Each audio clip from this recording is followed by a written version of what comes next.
All right. Hey Joe, I'm glad you're here. Thanks for coming. So yeah, today's special. Today's very exciting because today might very well be the day that I hit affiliate. Maybe we get enough viewers. We'll see. I posted this basically everywhere to see if I could bully some people into showing up. I will say though, Joe, I think the tab has to be like on top of something, like at the top, otherwise it doesn't count. I think if it's minimized, it doesn't count you as a viewer. Not sure. Don't really know for sure. But anyway. Oh shit, Emily, hey. Glad to see you. I think you're gonna like this game a lot. It's Ace Attorney, but there's birds. That sounds like it's up your alley. The only downside is they have human hands. But okay, oh.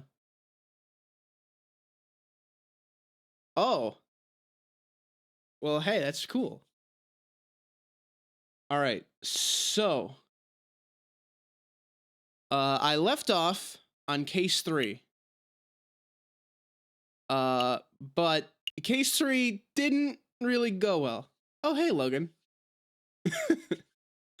Case 3 didn't really go so well. We failed. And our buddy Cocarico got shot. I'm going to take one more attempt at case 3. Whoops, that was not the right button. That was not the right button. I'm going to take one more stab at case 3. Let's see.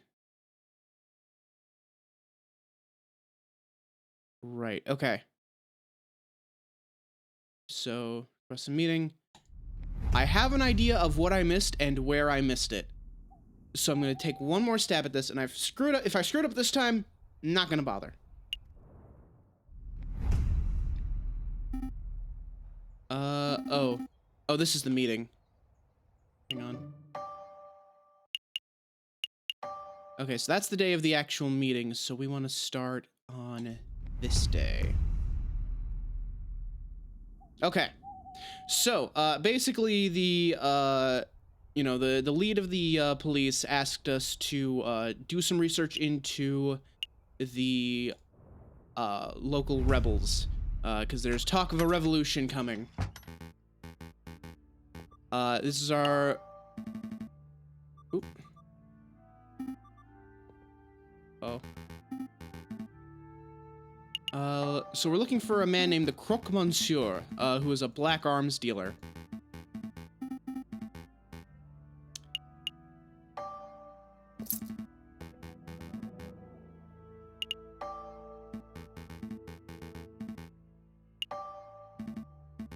So once we find this black market arms dealer, I think I just said black arms dealer, which is not right at all. We're looking for him. So we've talked to our buddies at R&M Associates because he's a private investigator. He'll be able to find the Croque Monsieur if anyone can. Next we go to the bar. And we find that there's some fellas here who talk like rebels. And as it just so happens, this man has a very fancy gun.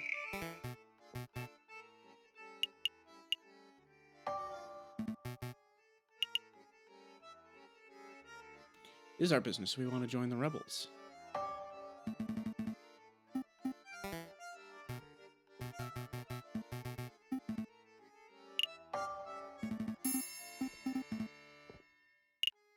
Let's see. Yep. Where did you get that rifle? So we asked him where he got his rifle from, and he tells us he gives us a book, which has some code phrases in it.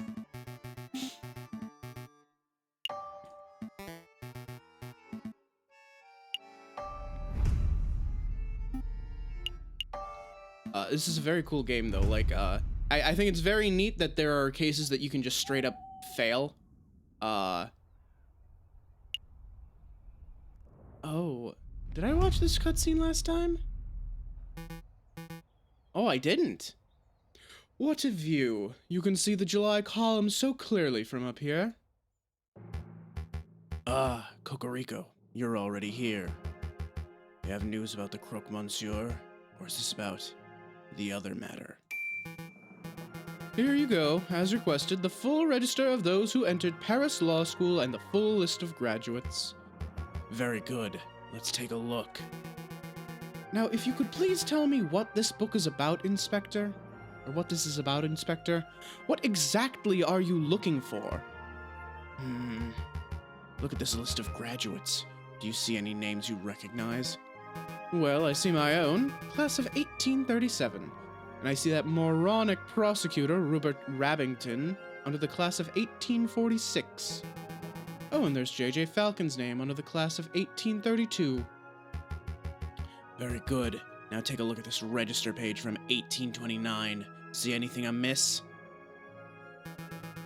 Well, I don't see JJ's name, but I'm not quite sure what that implies, Inspector. The explanation is simple. J.J. Falcon changed his name sometime between 1829 and 1832, right around the time of the July Revolution. And why would he do that? Why, indeed. Monsieur Cocarico, you and I are roosters. We are birds of justice, birds of French national pride. But Falcon, he's a bird of prey. It is in his very nature to draw his talons and lash out at those around him. Hey man, that's racist! I have no doubt that, when the pressure rises, he will show his true colors. I'm not sure if I agree with your personality assessment, Inspector. I've always suspected that JJ was a buffoon, an imbecile, and a troglodyte, but never would I describe him as a person of malice. Time will tell. Do you need me for anything else, Inspector, or shall I continue my investigation into the Croque Monsieur? There is one more thing. Take this. A pistol? No thank you, Inspector. These are dangerous times. If you face a violent threat, you cannot hope to defend yourself with that riding crop of yours. I'm well aware. I just find that these ghastly things tend to escalate situations rather than mitigate them. That's what everyone says during peacetime. Take it. Thank me when it saves your hide. Fine, fine. I'll keep hold of it. Well, Monsieur Cocarico, you have been most helpful. I'm just doing my duty. Good day, Inspector. So I missed that the first time. So that's interesting. Right, next we gotta go to Notre Dame. We gotta talk to the friar, who's going to, read us a very interesting passage from the Bible that we, were given by the, rebels. He's also the spitting image of the judge that we, accused of murder in the last trial. Right then. The Book of Judges. It's, that's the book that's got Samson's tale in it.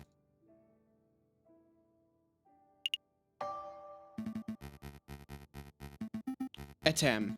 Etam is the word of the day. And it just so happens to be the secret phrase to meet the Croque Monsieur.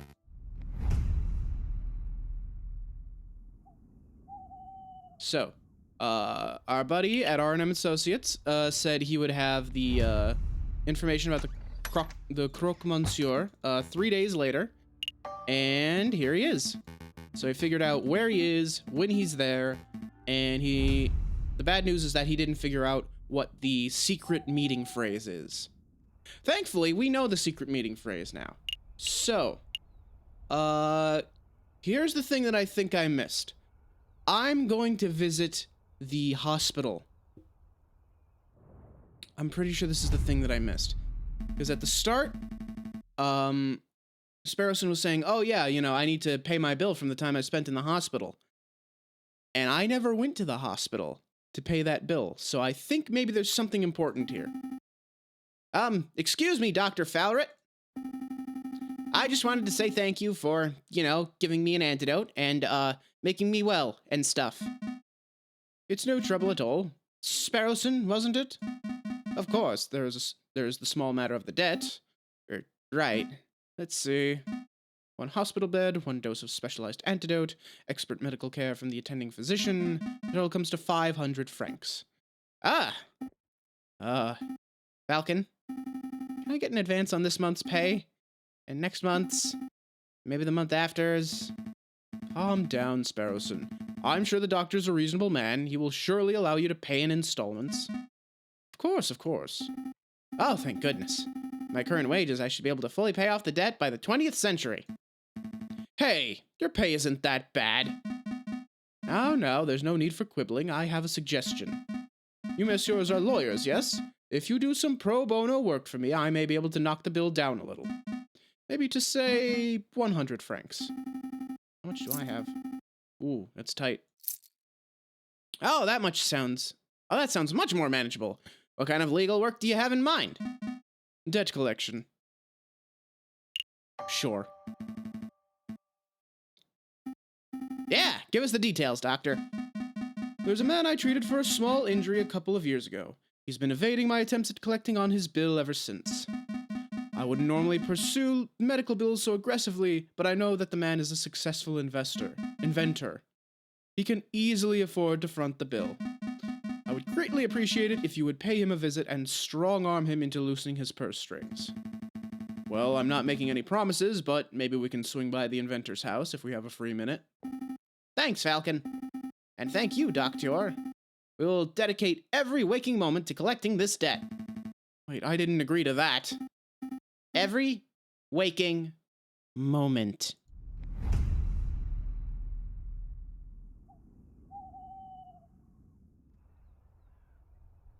Okay. So, yeah, this is definitely a route that I completely missed last time. His name's Gustave. Come in. Are you Monsieur Gustave Trove? I am. And you are... Lawyers, let's talk. We're lawyers sent on behalf of Dr. Falret. We're here to collect on a debt that you owe. It's time to pay up, Monsieur. Oh, mon Dieu, I completely forgot about that. Listen, I would be happy to pay, but it looks like I don't quite have enough money on hand. Oh, what to do. I know. I have a brand new invention that will blow the doctor's socks off. It's a device that will completely revolutionize the surgical field. I imagine the doctor would prefer hard cash over some gadget. No, trust me. This baby will easily be worth 10,000, no, 100,000 francs. The doctor will love it. Oh, all right then. Hand the device over and I'll pass it along to Dr. Falret straight away. Well, it's not that simple. The device isn't finished yet. It's not finished? I know exactly what needs to be done, but I am missing some crucial parts. Perhaps, if you had some time to spare, you could help me out, run out and collect what I need? What? No, monsieur, that's absurd. If you have shopping to do, then you should do it yourself. Falcon, please, help the man. I can't spend the rest of my life in debt. All right, no need to get all panicky. We'll hear the man out at least. Great, I'll take notes. What is it that you need, monsieur? Let's see. I need a copper pot. A pot? As in, like, a saucepan? What on earth for? It's a necessary component of my invention. I can use it to build a portable electric battery. You'll see when a zinc rod is suspended in sulfuric acid accompanied by a copper surface, a current is generated. Save me your scientific mumbo-jumbo. One metal pot should be trivial to acquire. Hey, I know what he's talking about. I studied electrical engineering. One copper pot. Oh, the copper pot is important? Okay, one copper pot. Wonder where we could find one of those. I've seen copper kettles at Lay Hall's market, although those things aren't too cheap. Can't help but feel that I saw a copper pot somewhere else. What else? String! High-grade string, to bind some components of the device together. Seems simple enough. I imagine Les Hall's market would have that in abundance. Can we really afford to blow our whole budget at the market, Falcon? Surely there's a cheaper way to acquire string. Look, I have a loose thread on my jacket. Take it. The string must be higher quality than that, monsieur. I need something that's fishing line grade. Oh, I see. Was there anything else that you wanted, monsieur? Some books, confectionaries, alcohol, groceries, perhaps? No, that's everything. All right, I've got it all written down. I feel a little conned. We came here to collect on a debt and left with a shopping list. We're gonna follow through and get Monsieur Trove's items, right? We'll see. So yeah, this is the very important side quest that I missed last time. Alright. So I know where the string is. The string is, at the Pont des Arts with, the Kingfisher. But the Kingfisher wants bait. If we find some bait, we can bring it to him, and he'll give us some fishing line. The question now, of course, is where the hell do we find bait? Let's see. So, we've got the Louvre. Which didn't... Let's see. No, the Louvre did have something important. I'll need to stop by the Louvre later. Let's see. Market is popular among all shoppers, no matter their class or their wealth. Maybe I can find bait there. That's the... Let's see. Here's the prison. Don't think there's anything worthwhile at the prison. Baron Rorwell. There was nothing important there. I think we're done with the tavern. The Chocolate Emporium. That's kind of an optional place to go. Maybe we'll go there. Let's see. There is something there, but it's not something deadly important. The High Court. Was there something vital there? I don't think there was. And the library. Library's not important just yet. The library will be important later.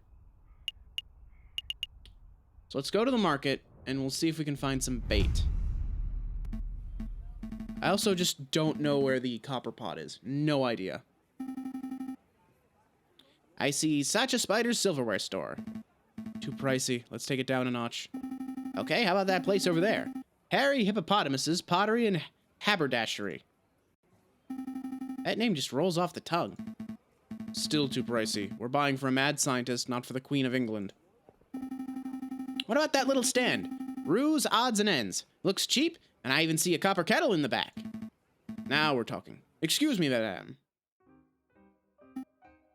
Wait, those two look familiar. I recognize you. Weren't you two begging outside Chateau Crunier a couple of weeks ago? Yeah, that was us. Thanks for your generosity, monsieur. We put your money to good use, see? We started a business. At Ruse Odds and Ends, we sell everything. I suppose the congratulations are in order. It's no small feat to pull yourself out of the streets in today's economy. So, do we get a discount? A discount? Well, we did help kickstart your little enterprise. Suppose we are investors of sorts. Sorry, messieurs. No discounts. You gave us a donation out of the generosity of your hearts. Because you're such nice people. But maybe we can help you out. What is it that you wanted? May we see your copper kettle? We see a copper kettle in your stall. How much is it? 30 francs. Yeah, we'll take it. And here's your kettle.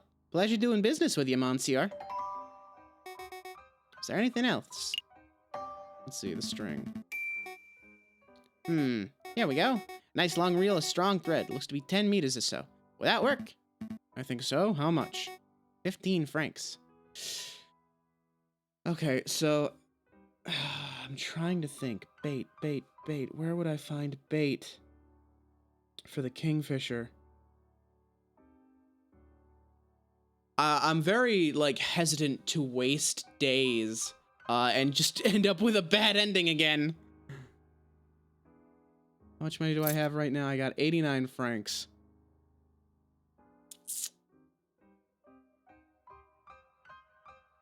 And I'm gonna need 5 francs later.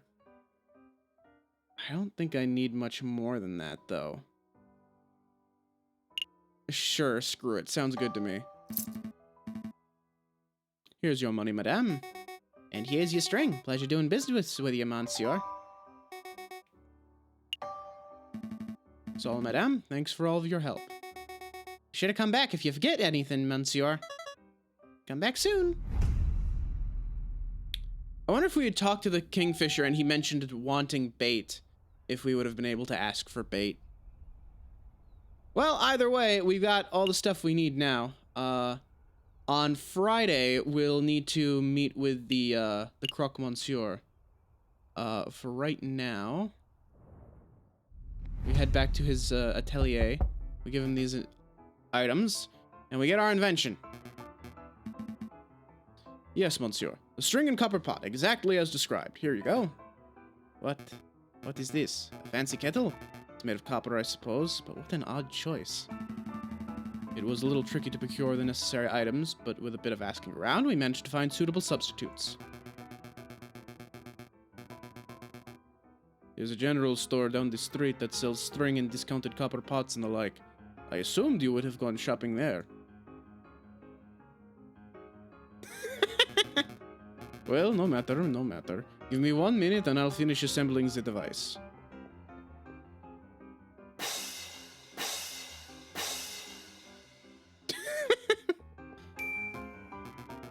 Tada! May I proudly present to you Gustave Trouvé's magnificent Explorer Extractor surgical device. Trademarked. Patent pending. It looks like a pair of kitchen tongs hooked up to a stewing pot. Agreed. I wasn't expecting something so low-tech and, well, bad. Perhaps a demonstration is in order. 1 moment, if you please. Psst, Falcon. That thing looks like junk. This whole fetch quest has been a waste of our time. I suspected that the man was delusional from the very start. It would explain why he was being treated by a mental health professional. There's nothing to be done, though. Let's just humor Gustave until we get an opportunity to leave. Cut our losses. What about my medical debt? Time for a demonstration. Get ready to have your stockings blown off, messieurs. Ahem. So here, we have one piece of regular piece of meat. Okay, I thought I was having a stroke there. Good, that's just a typo. Imagine, if you will, that this is a soldier. Okay, that meat is a soldier. An oddly shaped and potentially tasty soldier. And here we have a small piece of iron. Imagine, if you will, that this is a musket ball. So our soldier is wandering through a battlefield, not a care in the world, when all of a sudden, BAM! The person has been shot. The musket ball has been embedded in the man's flesh. I'm scared, Falcon. He slammed that metal into the meat like a madman. Quick, messieurs. You're a battlefield medic. The soldier is wounded, and you have precious little time. What do we do? Battlefield surgery. Well, I'm no surgeon, but I think most doctors would feel around for the musket ball fragments and then carefully use a scalpel. How archaic! How slow! How imprecise! Now I hear you wondering, Monsieur Trouvé, surely there must be a better way. I wasn't... Well, wonder no more. Behold, the Explorer Extractor. Watch as I power up the device. And then, as I move the detector component over the meat... Is that thing humming? It is, monsieur. When the electromagnet component of the Explorer Extractor detects a piece of iron, the device vibrates and emits a soft hum. I must say, I'm actually impressed, monsieur. A device that can detect metal beneath flesh? That's innovative. I've never heard of such a thing before. Yeah, but why limit it to battlefield surgery? You could repurpose that thing to be some sort of treasure hunting device. That would make you really rich. Hold your horses, messieurs. Hold your horses. I'm not done yet. You have only seen half of the device's capabilities. The exploration part. Now you can witness the second part. Extraction! Did that thing just... Yep. Sucked out that bullet like a pip from a grapefruit. Behold! The original piece of iron removed swiftly and precisely from the flesh. So what do you think? Pretty revolutionary, huh? I think that meat looks a lot less appetizing than before. It's practically exploded. I have no idea what to think. Monsieur Trouvé, you are a strange and mildly terrifying individual, but I cannot fault the innovation of your device. We shall pass it along to Dr. Falret and let him decide its worth. Ah, thank you, thank you. I am sure the good doctor will approve. I'm hungry. Let's pick up some steaks on the way back to the office. Let's not.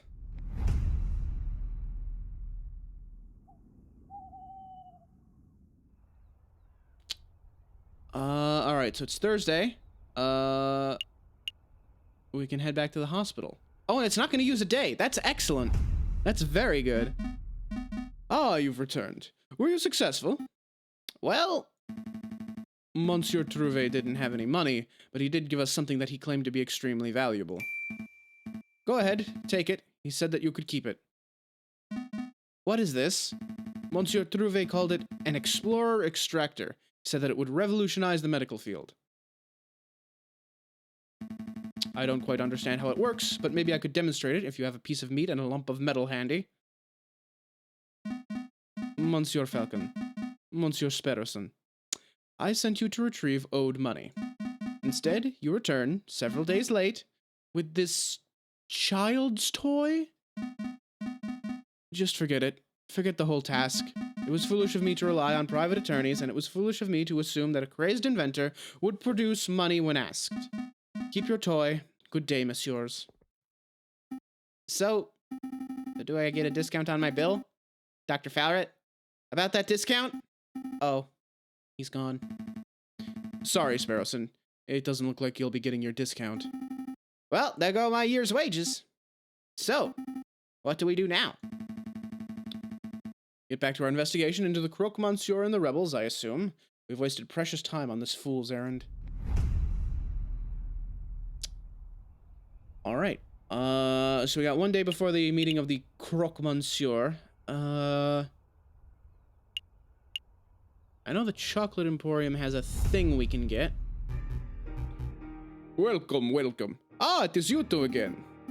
You remember us? I guess that's no surprise.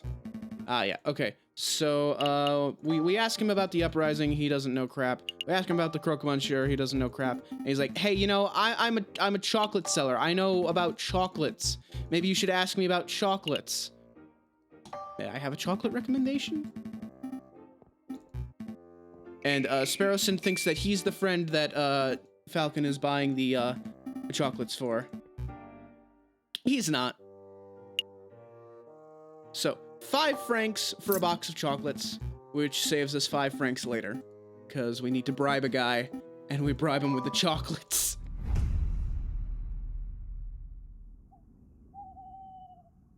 Okay, Friday. Time to meet the Croque Monsieur. There he is. Etam. And the joke here is that he's not the Croque Monsieur, he's the Croque Monsieur. Cheap gun, I want to buy a lot of them.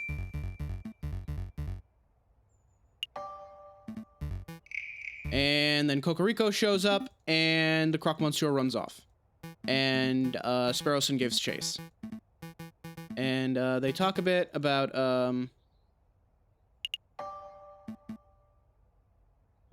Oh, always be, JJ Falcon. I've never known you to be a liar, JJ. Don't start now. I don't appreciate your accusatory tone. You sound just like Inspector Volerty. Wait, that's it, isn't it? The inspector ordered you to dig up some dirt on me, didn't he? Yeah, so, that's just a little bit of a confrontation between them. I've seen that one before. Cocarico's confronting Falcon about his name change. And now we investigate the, alleyway that the Croque Monsieur ran down. We pick up this, this list that mentions the Sleeping City, and that's where the rebels, guns are being delivered. Let's see, the street lamp's important because that shows us that the street lamps are all broken. There's glass everywhere.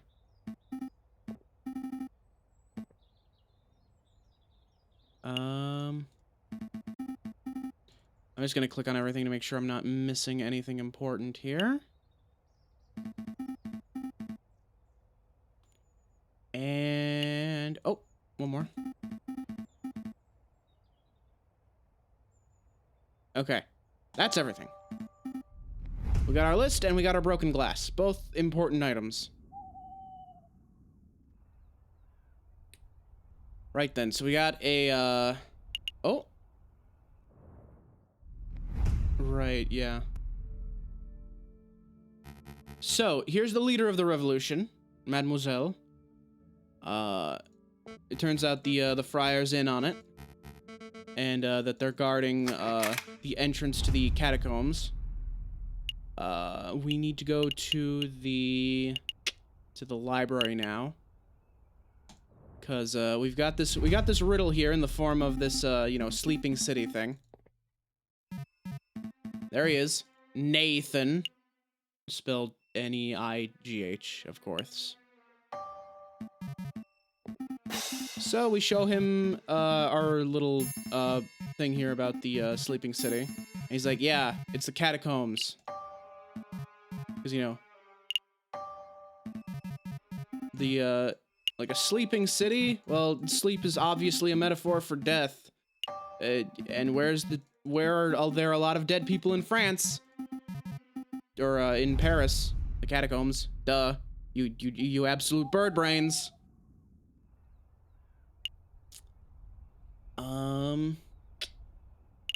So we've taken care of that. You know, I never went back here a second time. Maybe I should do that. There is one more important thing I need to get, though. I need to... Well, two things, actually. I need to go to Notre Dame again.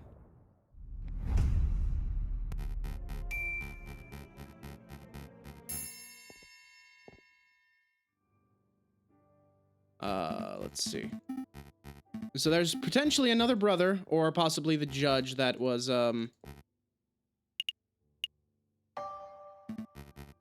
potentially the judge that we accused of murder.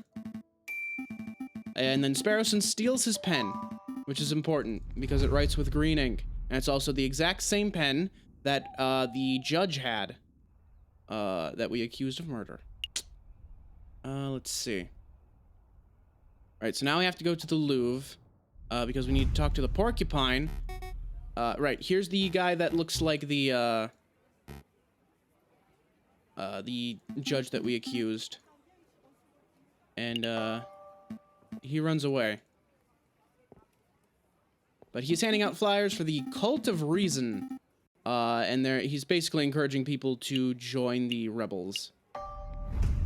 So, we go to the Grand Gallery. There's this porcupine fella. What's the deal with the cultist outside? Now he's gonna give us this pamphlet, which is signed in green ink. Which is important, because we've got a pen that has green ink, I'm sure. And,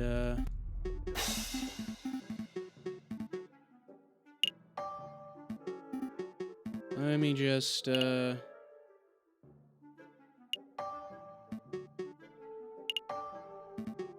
me just make sure this guy didn't give me anything and I'm not just forgetting. No, I think we're done with him. And I'm pretty sure this is empty. Yeah, there's nothing important here. Wait, nope, wrong one. Okay, we're done here. So we're almost back to the trial now. I think we've got like 1 or 2 more days before the trial starts. So, let me make sure I've got everything. Okay, so, I don't think there was anything important at the court. Fairly certain. Let's see. Madame Quenel's Student Tavern. I think we got everything from the tavern. There was nothing important at Chateau Criniere. There was nothing at the prison. I never went back to Rue des Marmosettes after the fact. So I don't know if there's anything there. I could take a look, maybe. Ponte Arts. No, that's just the Kingfisher. If I had bait, I could go talk to him and he'd give me, some bait. Or he'd give me the string that I bought, but, oh well. Let's see. The Louvre Palace has become a world-famous hub for artists, scholars, historians.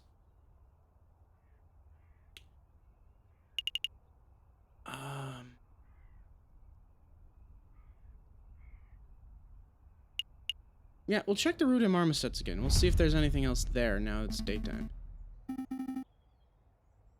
Oh, no, it's just to investigate the area a second time. Okay. Yeah, okay. Yep, and this is the day that, things get sticky.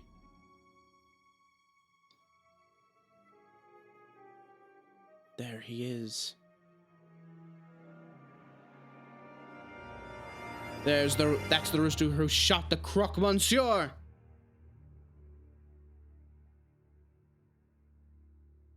Yeah, Cocarico gets caught, in front of the dead Croque Monsieur. Spam? I don't think so. It's from Cocarico. Let's see. JJ, if this letter reaches you uninterrupted, then that means I've been captured or killed by the rebels. What?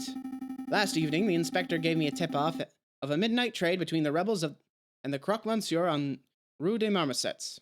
This is a letter from Cocarico. I intend to watch from the shadows, but I know that such a mission is a dangerous one. Wish me luck. This is the last correspondence you'll ever hear from me, and I suppose I should end on a positive note. Falcon, you are a good friend and an excellent lawyer. I'm sorry for belittling you all these years. Kind regards, Severine Cocarico. Severine's handwriting. I don't know. Maybe, I don't know. You're right. Sparrowson, grab your coat. We're going to save Severine. We're good! We're good! We're in the clear! The last time this scene happened, JJ had this line about how, you know, he was certain that no matter what we do, we wouldn't be able to save him. That it was already too late. He didn't say that this time. So we're good.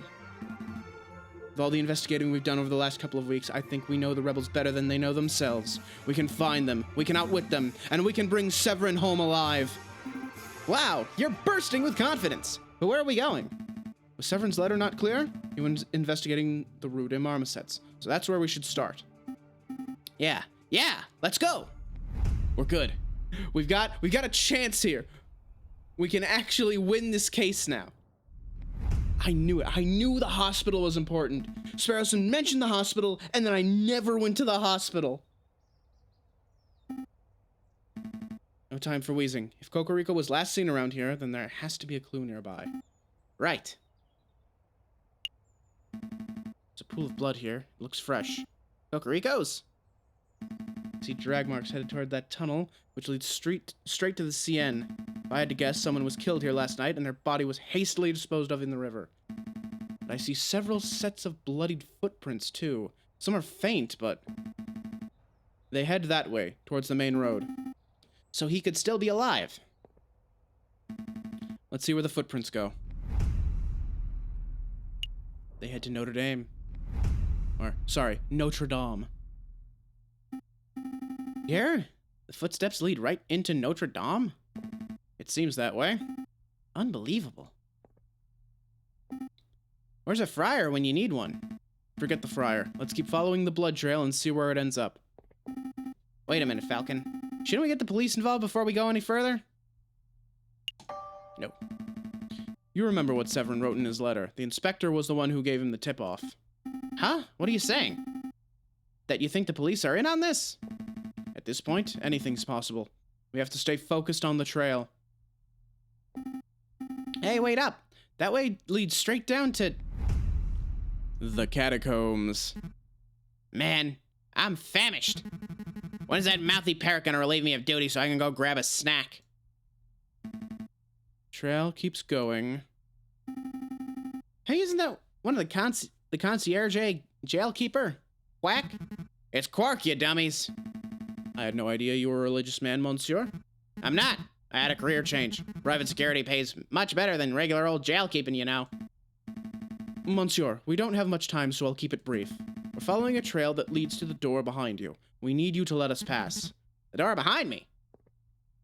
Ha! You idiots! That door leads straight into the catacombs. You don't want to go in there. Catacombs? And besides, just because I know how to get in, doesn't mean I'm just gonna let you pass. I got a job to do. I have integrity. I promised to act as guard, and that's what I'm doing. You want a bribe, don't you? Bingo. What you got? Here's a present. Now that you mention it, what you got? We have some beautiful chocolates. Here you go, monsieur.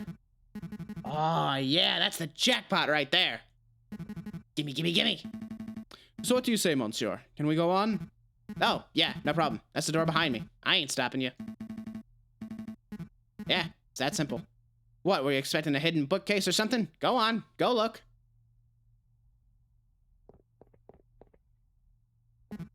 Heh, what idiots. They're walking straight into a pitch-black maze without even a torch. I wonder. Will they get lost and starve, or will they find the crazy lion girl and get shot? Either way, ain't my problem.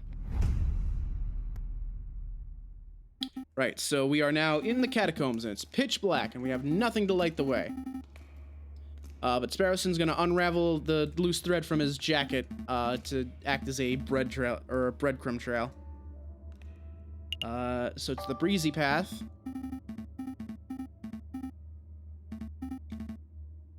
And we follow the light path. It's definitely getting lighter. I can see my hands again.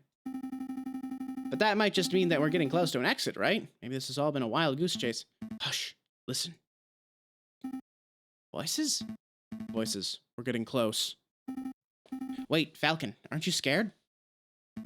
Terrified. There they are. I'll ask one more time. What is your name? Are you with the police? The Royal Guards? Speak, bird. Ma'am Beaumont, we've been here all night, and he simply ain't talking. He didn't react to coaxing. He didn't react to torture. Maybe it's time to, you know, administer some justice. Justice. That word. Ah, the rooster finally crows? You want to know who I am? Fine. My name is Severine Cocarico. I'm a public prosecutor for the Corps des Assises. Well, Sevy, it's been a pleasure, but we can't be having spies running around our base of operations now, can we? Without further ado, I hereby sentence you to... Wait a minute, Piero. This is no ordinary spy. Because he's a prosecutor? No, because he's the bastard who condemned my father 10 years ago. Whoa, are you sure? I had my suspicions when I saw his smug air of arrogance, his holier-than-thou glare. But now that I know his name and occupation, there is no doubt. Do you remember, Bird? Do you remember the trial of a homeless lion in the winter of 1835? What was your father's name? Jean Beaumont. What were his crimes? His only crime was trying to feed a starving child. He took a handful of vegetables from a grocer's stand, not out of greed, but out of sheer desire to see me survive. But he was seen by a policeman, another arrogant cockerel like yourself, actually. So my father was thrown in jail. He was dragged to court. I had the privilege of watching the proceedings from the stands. I remember your sharp words. This man is a thief. This man is a scoundrel. He deserves the harshest possible punishment for his crimes. You didn't care about the consequences. You didn't care about why my father did what he did. All you cared about was fulfilling your lust to see a criminal behind bars. My father received a sentence of 5 years. He died on his third. Do you remember him? Mademoiselle, in all my days as a prosecutor, I have seen over thousands of cases. I'm not going to remember a single bread thief. You rotten Connard. We're all just insects to you, aren't we? Who cares if a child starves on the streets, as long as you put enough criminals behind bars to meet your quota? Am I right? Your silence speaks volumes of your guilt. Severine Cocarico, you have been tried by the people of the Second Republic. We have found you guilty on the counts of conspiracy and of the murder of the Croque Monsieur, and of the murder of my father, Jean Beaumont. Oh, have I been found guilty? Mademoiselle, if you want to shoot me so you can fulfill your revenge fantasies, then by all means shoot me. But don't pretend for a moment that this mob resembles a court of justice in any form. Court of justice? Now there's a contradiction. Bird, you know nothing of justice.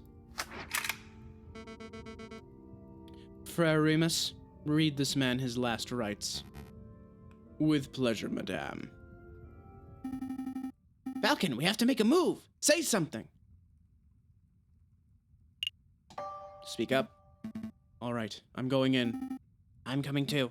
No, I need you to get out of here. Go find the police, Royal Guard, anyone. I'll stall for time. Falcon. Oh, okay. I'll go get help. Do you have any last words? Just pull the bloody trigger and be done with it. Wait! Wait.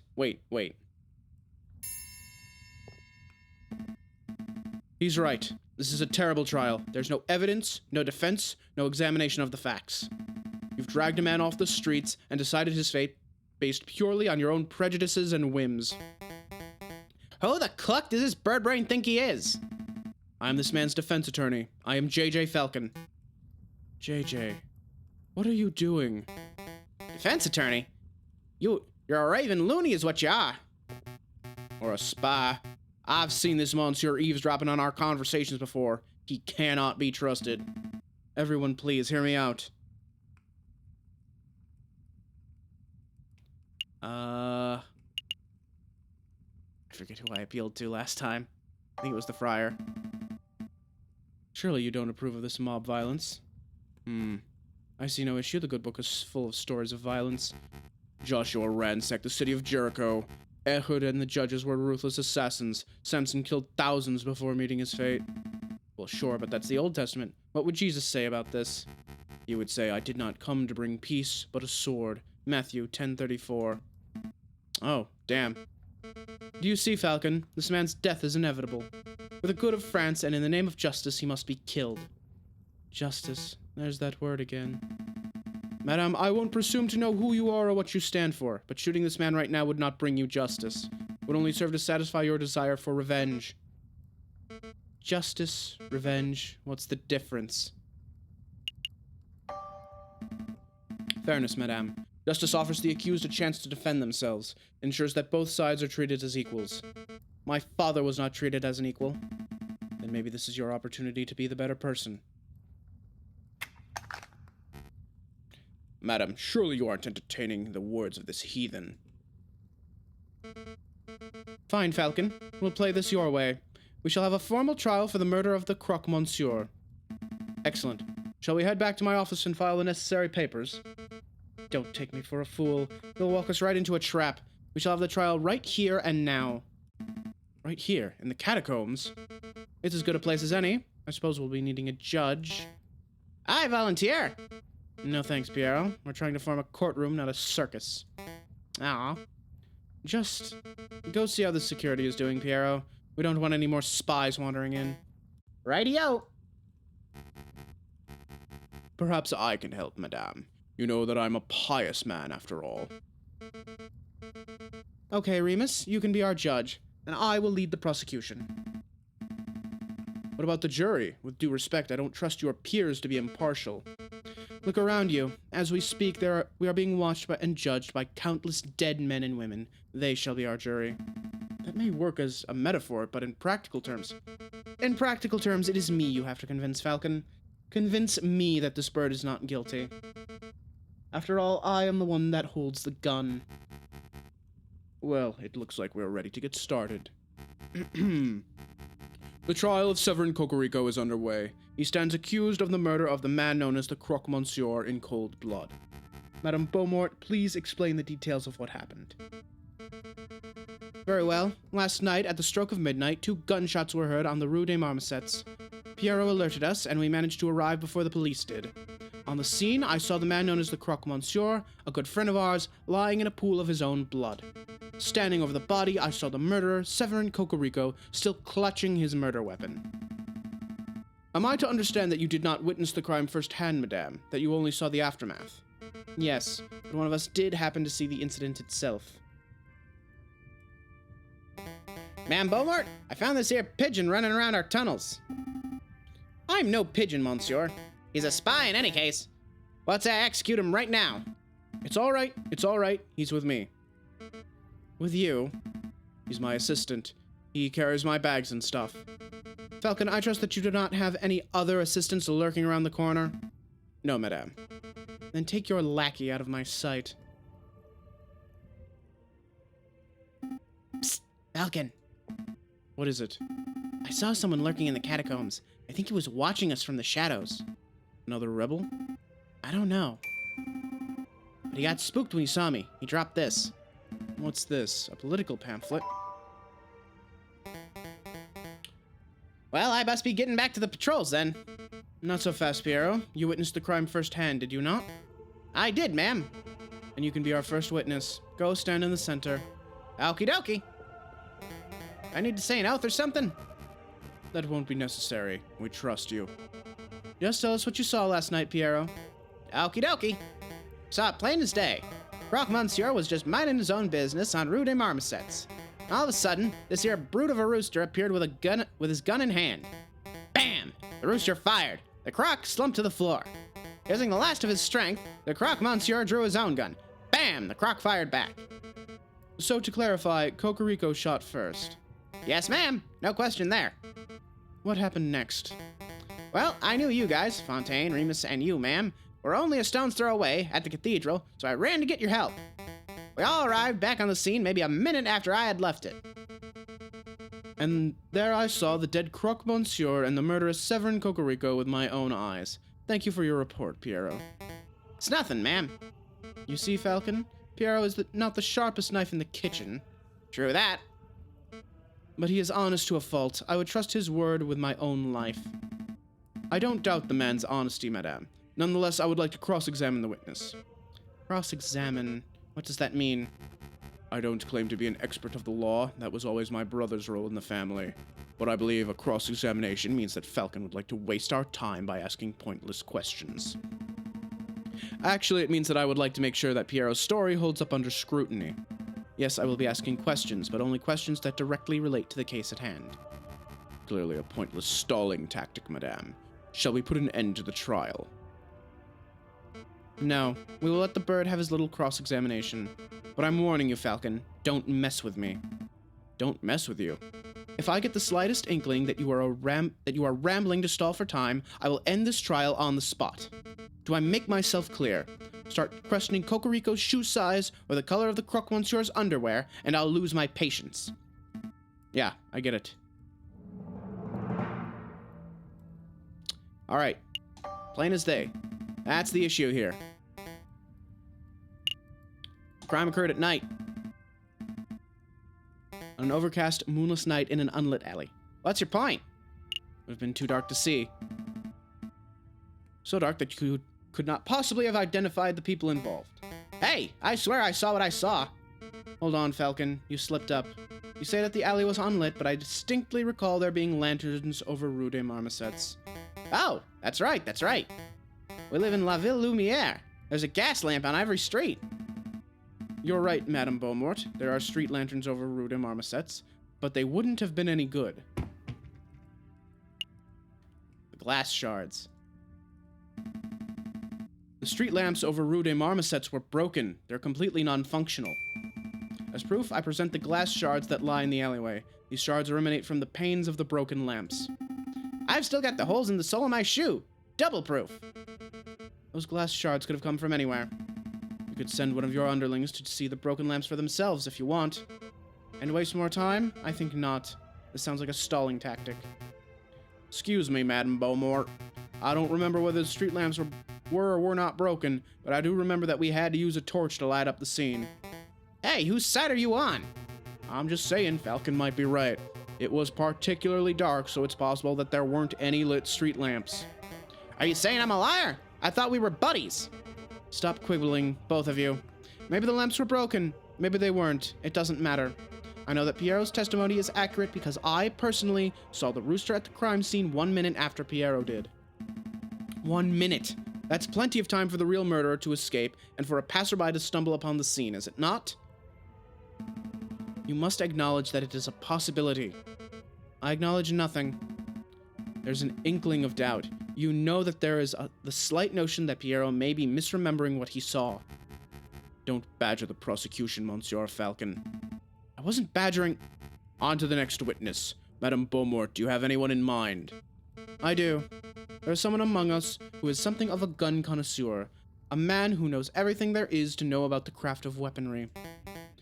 Oh, that's me again. Shut up, Piero. Get off the stand. Yes, ma'am. I call Fontaine forward. Very well. Now, Fontaine, is it true that you're a gun specialist? Well, I hate to brag, but yes, I know about guns. Their mechanics, their beauty. Have you heard about the revolver mechanisms America's developing? Wonderful stuff. Fontaine, let's stick to the guns that were found at the crime scene. Tell us about those. Oh, right. Very well. This is the gun found on Severine Cocarico's person at the time of arrest. It's a standard issue percussion lock Chatterlock gendarmerie pistol. 24 centimeter length, 15 millimeter caliber. Lots of police and soldiers carry these dull things. It's a gun that says, I am a reliable man of the law. That sounds like her Cocarico. Does it? Cocarico's always told me that the riding crop was his self-defense weapon of choice. It's strange that he had a gun in the first place. And this is the gun found on the Croque Monsieur's corpse, clutched tightly in his hands. It is a turnover pistol, double-barreled, ivory handle, 20 centimeter length, 13 millimeter caliber. This is an exquisite and highly customized gun. It's one of a kind.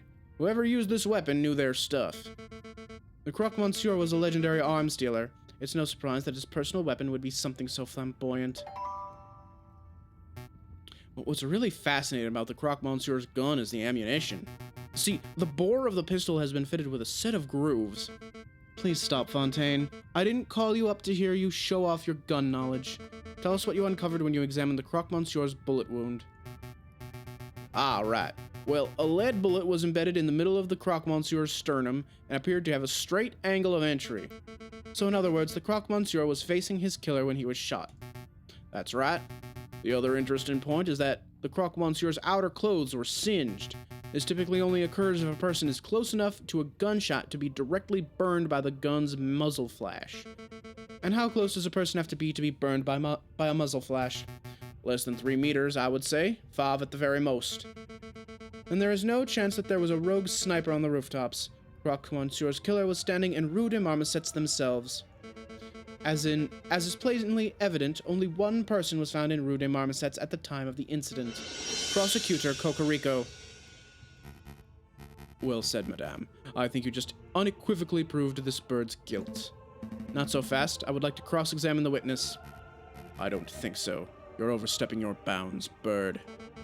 Let the lawyer try, Remus. When he fails, there will be absolutely no doubt to anyone in the room that Cocarico is nothing but a bloodthirsty murderer.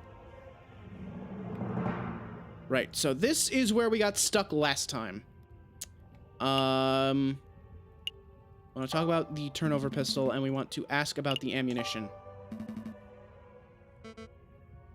Oh, great, no, I'll never stop talking. I'm glad you asked, Falcon. See, as you probably know, most bullets are just small, round lead balls, right? But that's not the case here. This particular weapon uses an advanced, iron-tipped, aerodynamic, carefully grooved... Actually, it would be quicker if I just show you. Take a good look. This is an iron-tipped Minier ball. It is very rare, top-of-the-line technology. Before last night, I had never seen one of these in person before. Like I said before, the Croque Monsieur was a legendary arms dealer. It only makes sense that he would have access to the latest weaponry. Where did you find this bullet, Fontaine? In the turnover pistol's chamber. Hold on, I'm confused. I thought the Croque Monsieur fired his gun, so how is it possible his gun was still loaded with a bullet? A turnover pistol is double-barreled. This means that it can hold 2 bullets at once, ready to be fired in quick succession. Ah, I see. Croque Monsieur fired 1 bullet, but died before he could fire the second. I trust that you have no more questions about this matter, Falcon. We've wasted enough time already. Where's the other bullet? What other bullet? The fired Minier ball. There were 2 shots fired that night, remember? One from the assailant and one from the crocodile. I scoured the scene for a couple of minutes, but I couldn't find it. It's a pity. It would have been great to have 2 of these magnificent bullets. Madame Beaumont, did anyone find the fired Minier ball in Cocarico's body? In his body? You're asking if Cocarico was wounded by the bullet? No, that much is plain to see. So again I must ask, where is the fired Minier ball? Well, I don't have any clue. What are you trying to get at, Falcon? Isn't it obvious? If the bullet wasn't embedded in the alleyway wall, and it wasn't embedded in Cocarico, then that means... the bullet hit the murderer. The real murderer. It must still be embedded in whoever attacked the Croque Monsieur. A ludicrous notion. It makes perfect sense. The double-barreled turnover gun. The missing bullet. Fine, I'll humor you. Let's say that a bullet did indeed hit the real perpetrator. What of it? Well, it's only been a few hours since the shooting. Presumably, the person will still have the bullet lodged in them. Find the person with the unique iron mini-A ball embedded in them, and you find the real murderer. That's reasonable. But we don't have time nor resources to search every citizen of Paris to uncover an injured gunman. You don't have to search everyone in Paris. I believe the murderer to be someone in this very room. Oh? You think we have a traitor in our ranks? I do. This was obviously a planned attack. Someone invited Cocarico and the Croque Monsieur to the same place at the same time in order to create a setup. Only someone with a rebel's connections could engineer such an event. This is ridiculous. Are you really saying that someone in this room was shot last night? That's clearly untrue. A bullet wound can be concealed. Perhaps if you were all to take off your shirts. No, I'm not having everyone in the room stripped down to their knickers just to cater to your outrageous theory. If you can't think of a more reasonable way to prove your stray bullet theory, then we end this damned trial here and now. A more reasonable way. I have a more reasonable way. And that's where we got auto-failed last time, because we didn't have the Explorer Extractor. Isn't it obvious? We have the perfect way to uncover whether someone has been shot. It's a genius solution.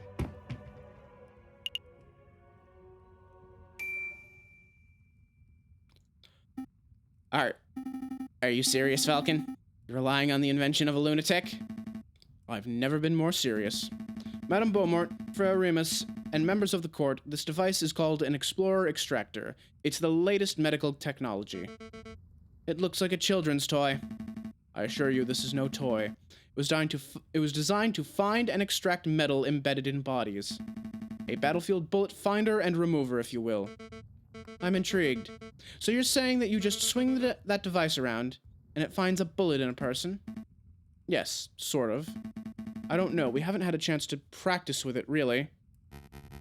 Madam, these birds are playing you for a fool. There's no way that such a device exists. We have seen this device work with our own eyes. Sparrowson shall demonstrate. Me? Although he will need something to demonstrate it on.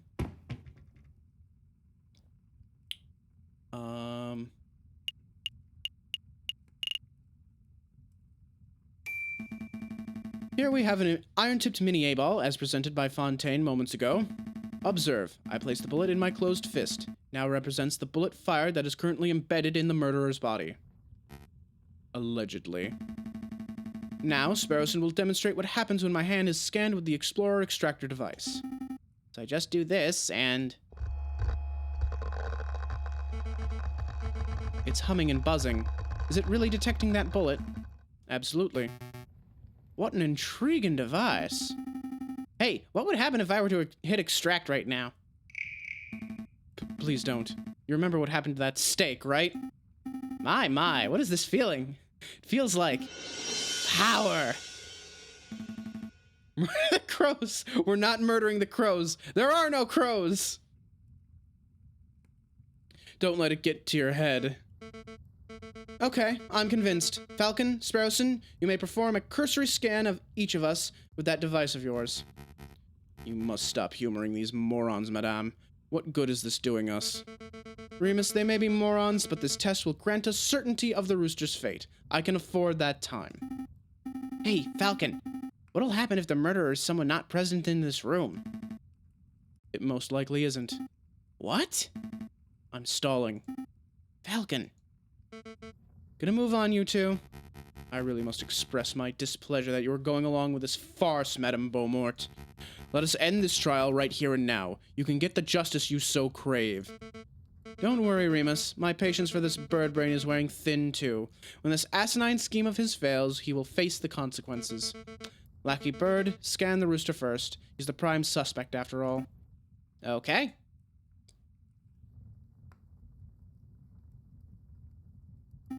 I'm not getting any reaction. That means there's probably no bullet lodged in Cocarico. So, he's innocent, for sure. No, all it means is that this bird was not shot by the hypothetical bullet. Don't forget, this is all speculation on Falcon's part. Madam, I must insist that you end this. It's a fool's errand. We have other matters we must attend to. Remus, you let me worry about our time management. Piero, you go next. All right, get it over with. Man, Remus sure doesn't want to get scanned. I wonder why. Let's see. Next we shall test... Madam, I implore you. You're being awfully lippy, Remus. Why don't you go next? Me? That's really not necessary, madame. I don't want to participate in this ridiculous child's game. This is no game, and I'm issuing you an order to cooperate. I refuse. Piero, please restrain Remus. With pleasure, ma'am. Even she's caught on. What are you doing? Keep your filthy talons off of me. I will not be manhandled by... Ow! Stop that! You're making a mistake. Madam, think a little harder. I have an alibi. I was with you the whole evening. Sparrowson, do the test.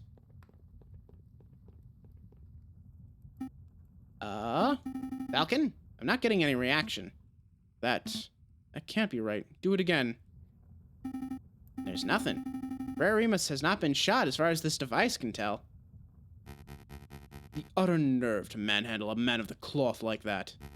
As I said on the floor, madame, I was with you and Fontaine for the entire evening. I could not possibly be in two places at once. It's true. You were sitting in my line of sight exactly when the murder was supposed to have taken place. As was I. Right. Fontaine was sitting with us too, so that rules him out. And I know that I didn't perform the murder, obviously. Which means that every suspect has been accounted for. Go sit down, lackey. Your job is done. You realize what this means, don't you, Falcon? Your little test failed. Your hypothetical bullet theory turned out to be unsubstantiated speculation, pure guesswork. Shall we end the trial, madame? Wait, there must be someone we're not accounting for. I just know it. There is someone else who could have been the shooter. Yes. That would be... this fellow right here, Silvius. The cultist that looks very, very much like Frere Remus. Does the name Silvius mean anything to anyone here?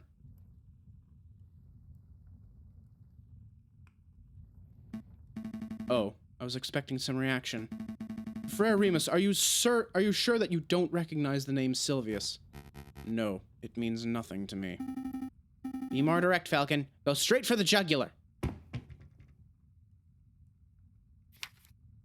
Ah. Okay. Romulus. Frere Remus, how is your brother, the man named Romulus?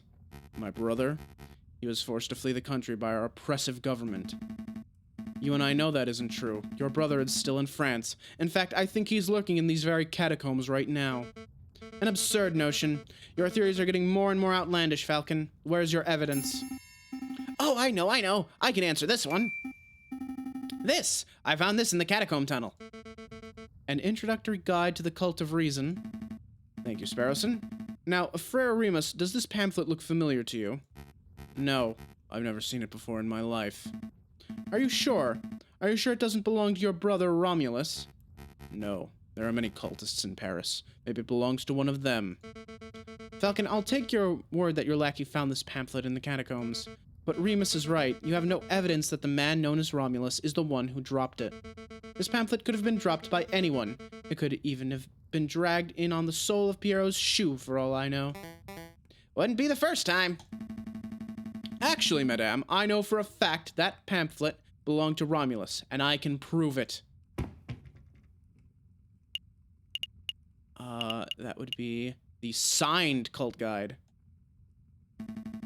A little while ago, while visiting the Louvre, I saw a man who looked very much like Romulus handing out pamphlets. As you can see, the pamphlet from the Louvre is identical to the pamphlet from the catacombs, except for one important detail. Romulus signed the Louvre pamphlet himself. No way. My brother wouldn't do something so foolish. Do you see? Right here on the cover page. That is Romulus's signature. I admire your tenacity, Falcon, but something is blatantly wrong with your evidence. We know that the brother of Frere Remus is named Romulus. This Louvre pamphlet as yours is signed Silvius. Clearly an alias. Romulus is on the run from the police, so he must have changed his identity. That's a plausible theory, but it's unsubstantiated. How do we know that this pamphlet was signed by Remus's brother? That would be the green pen. This fountain pen... Hey, where did you get that? Is it my brother's or mine? Wow, Remus, your mouth is almost as big as Romulus's. Anyway, I believe it's yours. Sparrowson happened to find this pen in your robes just a few days ago. You mean he stole it? Let's not argue over semantics. What's important, and what you just admitted, is that you and your brother both owned pens just like this one. See, these pens are unique in that they contain green ink, a very unusual choice of ink color. A very evil choice, too. Well, yes, but more importantly, it's the same ink that was used on this signed pamphlet. Since there are only two pens, there are only two possibilities. Either Frere Remus has been signing off on atheist cultist propaganda. I would never do such a thing. Or his brother has been using his identical pen to sign cultist propaganda, the same type that was found in these catacombs. Impossible. My clumsy oaf of a brother lost his pen a week ago. Oh? So then the only explanation is that you lent him your own. No. You see, it doesn't matter how you cut it, Friar. One way or another, you and your brother are tied to the cultist pamphlet. Admit it. Confess! Falcon, enough. You've made your point. You are asserting that the friar's pen ties him to the cultist pamphlet. I get it. This is all tenuous, wouldn't you say, madame? No question. Falcon has suggested a theory that hinges upon a theory that hinges upon yet another theory. It's not hard proof by any measure. He may very well be wrong, but at least he's logical. His theories are self-consistent. What are you saying, madame? Falcon, where did you say you found this leaflet? The unsigned one, that is. Oh, down the Catacombs tunnel, through the fork on the left-hand side. Fontaine, Piero, go see if you can find anyone dawdling where they shouldn't be. Yes, madame. Yes, ma'am.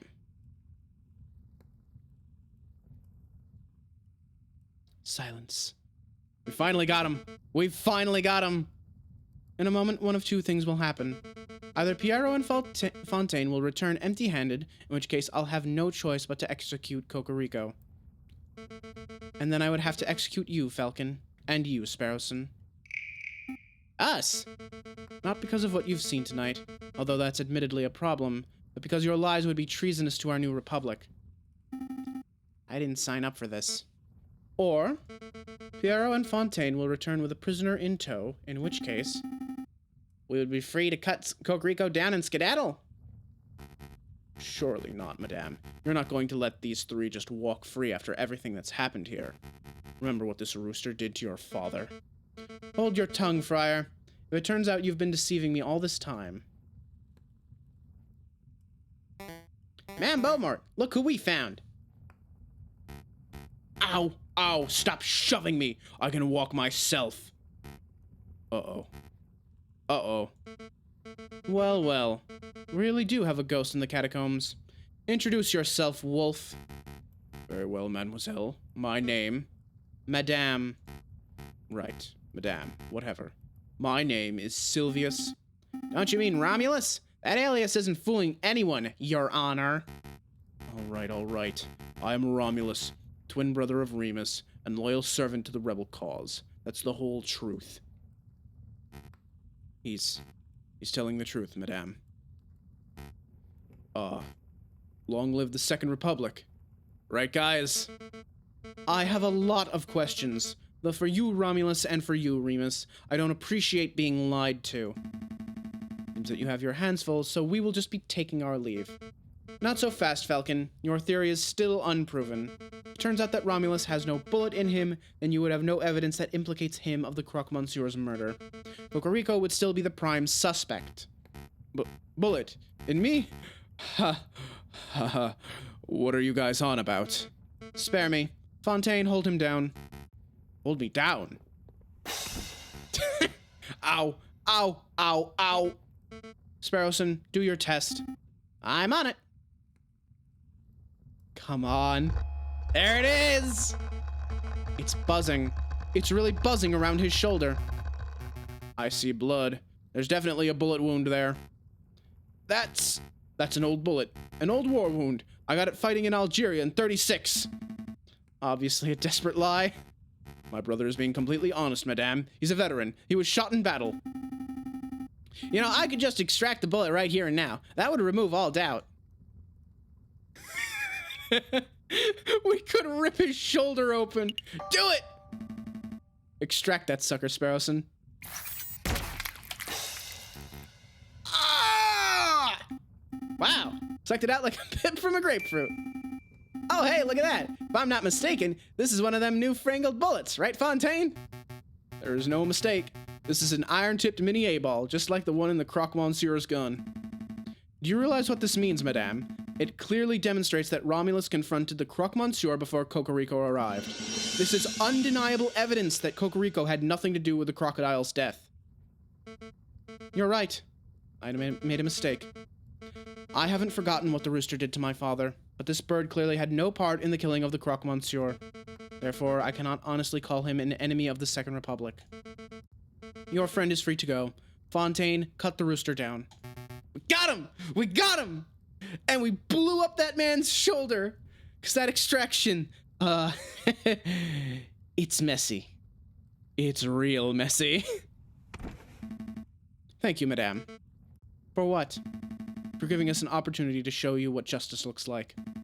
Before you asked what the difference between revenge and justice. What the difference is between revenge and justice, and I replied, fairness. Well, I don't know if this trial was perfectly balanced, but you let us present our side of the argument uninterrupted. It was fair. Pierre and Fontaine will help carry your friend to the tunnel entrance. We're on it, madame. Will you be okay by yourself with the two wolves? These toothless old dogs? I think I'll manage. Of course.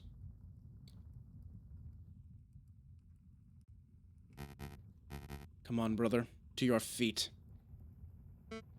So, cultists. Cultist is such a strong word. Listen, mademoiselle. Don't mademoiselle me. I shall be asking the questions here. Tell me, friar, are you a cultist too? Madame, I am just a humble servant of God. I never realized how poisonous your words are. You've been spewing lies since the very start, haven't you? Madame. At least tell me why you two killed the Croque Monsieur. Because... Allow me, brother. You want to know the truth? We want exactly the same thing as you. We want a world without class, a world without false rulers and gods, a world where only the reason of man reigns, a world of true equality and fairness. That is what you strive for, no? But you cannot achieve such a goal without violence. Your methods are too passive, too naive. So we set up a situation where you would be forced into action. Make the government look like murderers to the rebels, and make the rebels look like murderers to the government. Then, you would be forced to take up arms. Another lie. But that was the truth. You claimed that you want equality, but you just want a world where you stand above everyone else. A world where carnivores reign. You're a rabid animal at heart. You got me. But can you honestly say that you never wanted power for yourself? You're a carnivore too. Don't deny it. No, I've never wanted power. All I've ever wanted was a world where no child has to grow up without a father. Did you know that the Croque Monsieur was something of a family man? He once confided in me that he had 5 children and a late wife. I had no idea. Tell me, Romulus, do you have children? Me? No, mademoiselle, You're dead. Goodbye!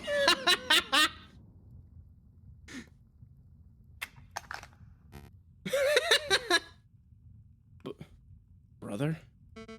As for you, friar, get out of here. You aren't going to kill me? I ought to. You are the worst kind of person. A man who will cling to any ideology to claw his way higher. But I know that you weren't the one to pull the trigger on the Croque Monsieur. Maybe there's a sliver of goodness left in you. Go. Yeah, you better run. Jesus. Is this what justice looks like? It's so uncaring. Yeah. Kind of is. Okay. Yeah, okay. So we got the good end. We managed to finish the case. We got it. Happy about that. Oh man, oh man. You kicked so much derriere at that impromptu trial yesterday. Those rebels were all like, we're executing this pump mob justice. Rah, rah, rah. But you were all like, this isn't how we do things in France, chicken pluckers. And then they were all like, Sparrowson, let's get serious for a moment. Serious? You just pulled off the craziest lawyering move in the history of French law. We should be celebrating. We don't have time to pull out the champagne. Didn't you see the anger in the rebels' eyes? Didn't you feel the tension in the air? We are just days away from violence breaking out onto the streets. Huh? Oh, yeah. I guess another revolution might be around the corner. But what exactly can we do? We already told the police everything we know. Unless you're not thinking of arming yourself to the teeth and fighting the rebel forces yourself, are you? What? No. You watch far too many action operas. I was thinking of preparing a legal case. A case? For whom? At their core, all historical revolutions center on trials. A nation's rulers are tried and held accountable for their crimes. But you saw the horrendous trial that took place last night. Nobody cares about due process when emotions are running high. Regardless of the outcome of the revolution, we need to make sure that everybody has an equal opportunity for justice. That makes sense. So what's the plan? We head to Quenel's Tavern and hand out some business cards? Think bigger. Who will the rebels target? The king? Exactly. To the Palace Royal. God, I hate French. Egalite. Act 4B. I believe failing the trial gets you stuck in Act 4A. And yeah, in Act 4A, when we failed the trial, the line was like, okay, you tried real hard to defend your cohort here, and that's respectable. But, you know, we can't exactly just let you walk free, so now you work for me, and you're going to help draft laws for the new republic. But, I'm really happy that we managed that. I'm really glad. After filling a pile of forms, the two are led to a waiting area. Are you two here to see the king? That's right. Okay. Take a number and wait to be called. Take a number? Yep, just wait your turn. More fools who've come to see the king. Let me guess. Lawyers. That's right. How did you... Hey, I know you. You're the Prime Minister. Monsieur Guizot. Oh, wow. You're right, Sparrowson. It's an honor to meet you, Prime Minister. All right, that's a deep voice. Hang on. He's a vulture, too. Hang on. Spare the formalities. You two are here to offer the king legal aid, aren't you? Yep. We're going to offer him assistance for the upcoming rebellion. Let me give you a word of advice. Don't bother. Excuse me? The king doesn't take kindly to any form of criticism. He buries his head so far in the sand that one could swear he is an ostrich. One would think that 7 assassination attempts would be enough for a man to learn that he is detested. With all due respect, Prime Minister, I think the King of France is mature enough to not let his ego get in the way of his senses. So one would think. 24! That's us. It was a pleasure meeting you, Monsieur. Good luck. You'll need it. 24! Calling number 24! Good day, Your Majesty. Good day, Messieurs! Can I help you with something? Oh, I probably should have prepared a speech beforehand. That would have been smart, huh? Just wing it. Bird puns! It's funny because they don't have wings. They have hands, and it's terrifying, and I hate it. Your Majesty, just listen up. Your Majesty, what I am about to say is of the utmost importance. Please listen closely. Okay, I'm listening. Murder is about to go down. There's a storm coming. Rebels are plotting your downfall, and many believe that a serious uprising is imminent. Imminent, you say? Goodness. You need our help. As lawyers, we believe that we can help guide the flow of conflict. If you accept our help, we can ensure that this whole event will blow over with minimum casualties. No public executions, no fires and explosions, a revolution without revolution. I think I understand. You do? I understand that you are a pair of con artists attempting to screw a self-made bourgeoisie out of his hard-earned cash. You have some nerve to even imply that my people hate me. I am the citizen king. I am beloved by all. Beloved kings tend to experience fewer assassination attempts. Beck, have these two crooks thrown in jail. Maybe that will teach them a thing or two about respect. Right away, Your Majesty. You can't be serious. Oh, he was serious. Well, this is another fine mess you've gotten me into. There's no need for the attitude, Sparrowson. We won't be in here for long. Once we receive a court hearing, the judges will no doubt dismiss our charges instantly. And how long will it take for us to get a court hearing? Tell me that, Monsieur Smarty Pants. A week or so, I'm guessing. I can see why that might be a problem. The revolution could be in full swing by then. What to do? We could try escaping. Don't be ridiculous. Nobody has ever escaped from the concierge before. Ah, but nobody has ever locked the genius Sparrowson and his witty lackey Falcon into the same jail cell before. It's an absurd suggestion. Got any better ideas? Okay, let's break out of prison. Fantastic! Look, Falcon, a loose brick. We could wait for a guard to transfer us to some place, sneak up behind him, and then... And then we get a death sentence for murder. I think not. Let's search a little harder. There's a bit of scrap metal in this hole. I think it broke off an iron shackle. We could dig through the stone walls with this, see? It's all scratchy. That may actually work. We had a decade or two. That's a maybe on the stone digging scheme? Well, I'll keep it in mind in case the king decides to go all Count of Monte Cristo on us. Fireplace. It's been bricked up, so escaping up the chimney isn't an option. Let's see. There's a little dent here. One of us could hide. Hide? What would that accomplish? Well, a guard would eventually come in and be like, "Where's the other prisoner?" And then we use the momentary confusion to push him over and escape. Do you really think an experienced guard would be confused by a prisoner hiding in a little hole in the wall? We can do better. A ledge! Give me a leg up and I can grab on and shimmy my way over. Somewhere. Let's be honest, Sparrowson. Neither of us have the physical prowess to shimmy anywhere.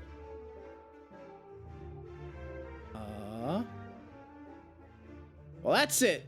There's no getting out of here. That's a shame. Game over, I guess. I give up. So soon? Yes. Trying to escape from a notoriously inescapable prison wasn't the smartest plan we've ever devised. Well, well, well. That voice. That condescending tone. Just what are you two bird brains doing? Severine, are you all right? Yes, I'm fine. The injuries I sustained were mostly superficial. The doctor advised me not to do anything strenuous anytime soon, but he gave me the all-clear for returning to my job. So tell me, why did I get a memo informing me that J.J. Falcon and Sparrowson were being held in the concierge for treason? It's all Falcon's fault. Naturally. I figured that if a revolution is inevitable, then we should do our best to ensure that the uprising proceeds in an organized manner. The less bloodshed, the better. Okay, so what did you do? We offered the king our assistance. We said that we would defend him in court if and when such a need arises. Well, we didn't quite use those words. This isn't the first time the king has had someone imprisoned for something so pointless. What a pig-headed fool. Consider your charges dropped. All right, let's get out of here. Hold on. You've caught my interest with this idea of yours. A bloodless revolution. You are absolutely right in that if the king is captured, the citizens will devolve into an unruly mob of animals. We should prepare for a formal trial. No, we should preempt it. We? You're gonna help us? Of course. This isn't a task that can be handled by two birds alone. What do you mean by preempt, Severine? We go on the offensive. We charge the king with crimes against the French people before the rebels can even act. We can do that? We can certainly try. I'll start building a case against the king. My argument will be focused on the king's gluttonous and irreverent fiscal policies, his lack of commitment to his socio-political promises, his overall ineptitude and irresponsibility on all facets of his duties as a monarchical ruler. I stumbled on that one a little. And obviously his denial of universal suffrage. Obviously. How am I supposed to defend the king from all that? You can't. If you try to argue with logic and facts, this hypothetical trial will inevitably result in a landslide guilty verdict. So I suggest that you take a different approach. Appeal to the king's character. Try to win people's hearts with tales of the beloved Citizen King. He hasn't been called the Citizen King for like 10 years. It was just a suggestion, but consider this. You don't need to win the case. You just need to make a strong enough argument that the trial is fair. All that remains is ensuring that the king can be peacefully brought to the courthouse when the protests start to turn violent. That's a job for the police and the royal guard. I'll inform Inspector Valerti of our plans so that he can prepare accordingly. At least I would if I could find him. Inspector Valerti is missing? Apparently. He's taken an informal leave of absence since Wednesday. Hold on, Falcon. One thing eludes me. As you probably figured, Inspector Valerti had me perform an investigation into your past. He thought you were the Viridian killer, crazy as it sounds. And, well, I'm sorry for doing that. It was quite invasive of me. But I can't help but wonder, why did you change your name around 1830? Because I was ashamed, I suppose. I had a family name to live up to. My grandfather was something of a successful lawyer. So when I turned up to my classes at law school, people would gawp at me. They would say, "Wow, you have big shoes to fill, and your grandfather would be proud." But I was a terrible law student, mediocre at best. I knew that deep down, I would never be half the man my grandfather was. Fascinating. I had no idea. Who was your grandfather, if you don't mind me asking, Falcon? It doesn't matter. At the end of the day, he was just another overly opinionated rebel who died in the old revolution. I see. Well, let's not dilly-dally any longer. We have duties to carry out. Right. We're gonna find anecdotes, and we're gonna defend the king, whether he likes it or not.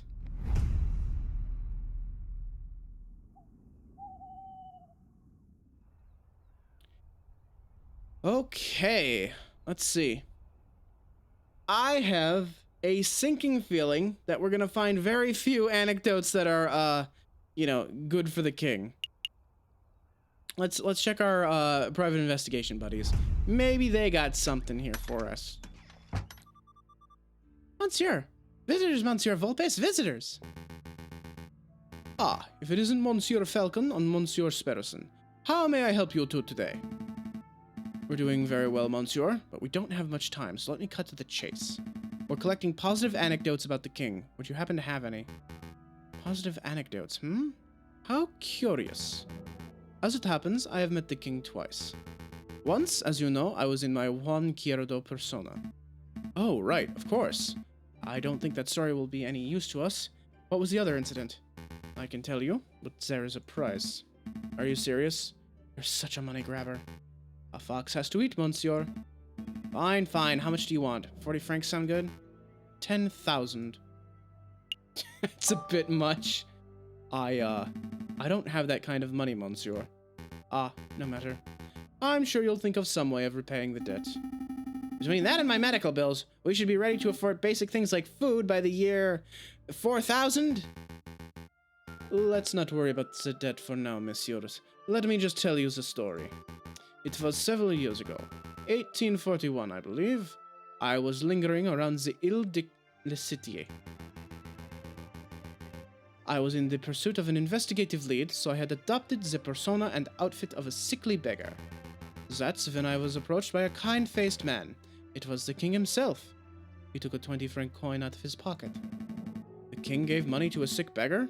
Or at least someone who looked like a sick beggar? That's great, we can use that. I'm not done, monsieur.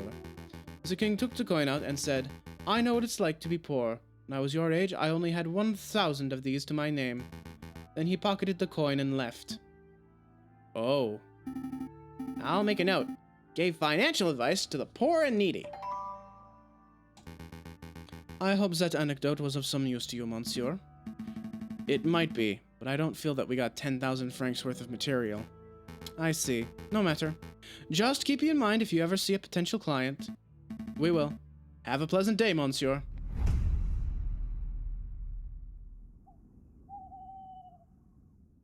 Yeah. This ain't going nowhere. I can already tell. Let's go to the library. I love the librarian. He's great. Nathan is my favorite. Oh. It's you, messieurs. Perhaps you will surprise me today and actually ask to take out a book. Nope, just the usual today. An endless stream of questions. You two need an encyclopedia. Well, go on then. Ask whatever drivel you want to ask. Is the king a good leader? Well, I can't fault the king's pro-business spirit. The big industry leaders love him. Oh, this sounds promising. Of course, this comes at the expense of everyone who isn't a bourgeoisie. The wealth divide is stronger than ever. Maybe not. You can forget about socially progressive policies. The king signs off on all of Guizot's backwards-thinking policies. And of course, in terms of leadership and charisma, the king is about as personable as a rotten pear. That'll do, monsieur. A simple no would have sufficed. Have you ever met the king? I have. As a matter of fact, he occasionally drops by this library to check out books. Unlike some people... What sort of books does he check out, monsieur? Thick books. I believe the last one he checked out was An Expansive History of the Macedonian Empire. I had no idea that His Majesty was interested in academic history. I'll make a note. King Louis Philippe is a well-read and intelligent man. It must be said that the books are usually returned with footprints on the covers. This leads me to believe that the king may just use them to stand on during speeches. We'll just leave that part out. Yeah, this is looking real bad. I look forward to your next round of idiotic questions. I really do. Aw, he likes us. He really likes us. He's all grumpy, but I think he likes having someone to talk to. That's great. I really appreciate that. Ooh. If we go to the market and talk to the former beggar, I'm certain she's going to have some really unpleasant words. Let's see, where else can we go? This has got to be where the kingfisher is. The kingfisher's always there. Don't call him a fisherman. Do not call him a fisherman. He is a person who fishes. That's important. Let's see. Well, let's hit the tavern. Why not? Just the dodo I wanted to see. Madame Quenelle, quick question. Have you ever served the King of France? Good one, hon. That's hilarious. Me serving the king. Me? Would you like some wine, your majesty? I can't wait to serve the king of Denmark. I think that was a no. And I think you might be right. To the drinking room. Inspector Valerti? Hello, Inspector. Oh, he's drunk. Falcon! J. Falcon! Yes? I think I made a mistake. I'll say. Do I see 2 empty bottles of Russian vodka? It's a mystery how you're still standing. No, listen, this is important. God, how do I do the drunk, like, slurring, but also, like, the raspy fucking Mysterion voice that I gave him? This is a true voice acting challenge. Inspector, maybe we should have this conversation when you're a little more sober. This is the voice that I gave him. Now I need to do this in a drunk slur. No, Falcon. Listen. Falcon, I thought you're the Warden Kira. The what? The Viridian Killer. The man who injured me in the Jew Revolution. You thought I was the Viridian Killer. How did you even come to that conclusion? I saw that you had changed your name around 1830 and you made an assumption.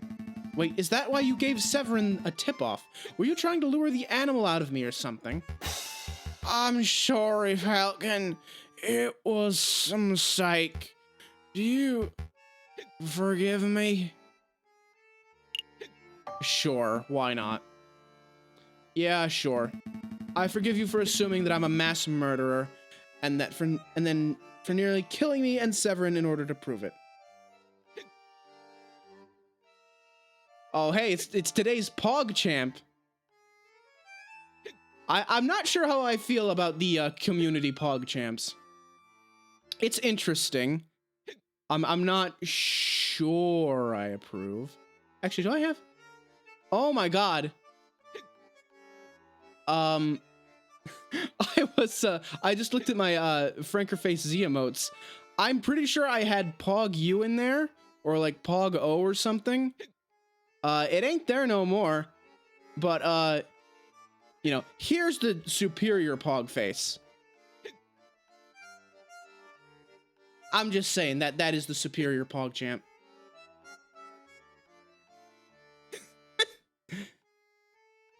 I forgive you for assuming that I'm a mass murderer and then for nearly killing me and Severine in order to prove it. Oh, thank you.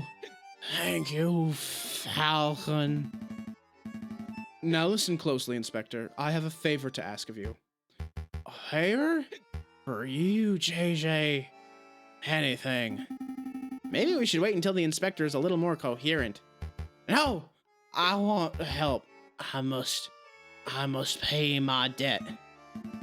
Excellent. So Severine and I are planning a case, a very big case, against the King of France. We intend on trying him before the rebels can get their hands on him.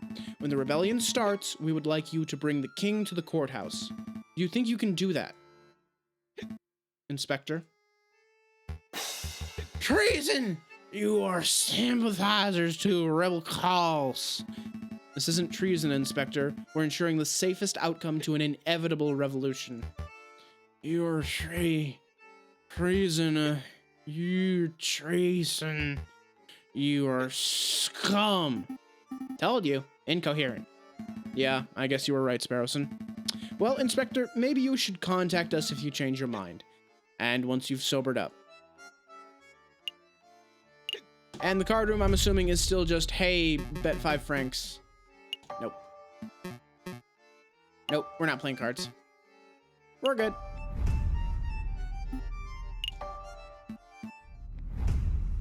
Let's make a move.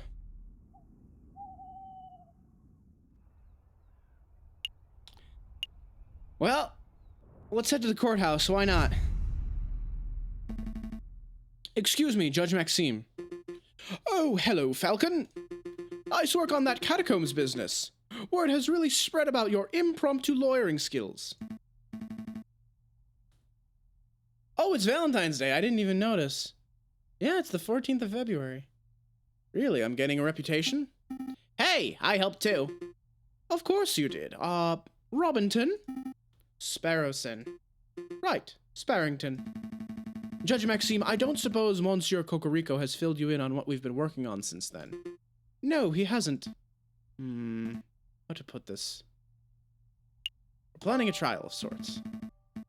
We intend on forming a case against, the king! Right, and, we want you to adjudicate.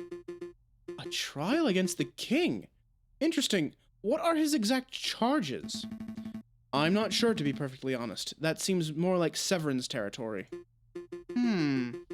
If you aren't even sure of that, then I don't think you're quite prepared for this trial. Maybe you should leave this to lawyers who have a little more experience. I see. Well, thank you anyway. Let's make a move, Sparrowson. What about our judge? It doesn't matter. Let's focus on building a solid defense case for the king, and we can wing it from there.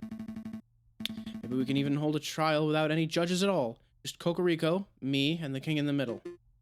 It's strange. Falcon, you're like your grandfather, and yet you're nothing like him. Wait, you know my grandfather? Well, I wouldn't say new. I was just a teenager when he was causing havoc in the courtrooms. But, of course, I am familiar with his work. Falcon, I find your career choice peculiar. Your grandfather worked so hard to prosecute King Louis XVI, and yet here you are, rigorously working to defend your own king. Just like him, you would make an excellent prosecutor. So why did you choose the rocky path of the private defender? To be honest, I'm not entirely sure. Maybe I just wanted to take myself out of my grandfather's shadow. I want to carve my own path as a lawyer. I don't want to be a poor imitation of an old hero. Quite understandable. Oh, just look at the time. I'm due back in the courtroom. But before I go, let me just say that I would be happy to adjudicate your trial, Falcon. Really? That's fantastic.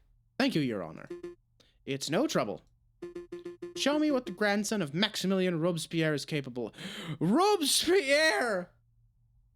What do you mean, Robespierre? Shit, that's a fucking name drop.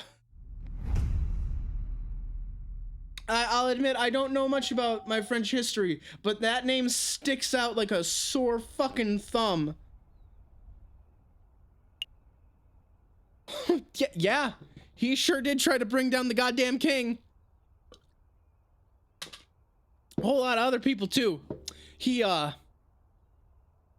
really cut him down to size.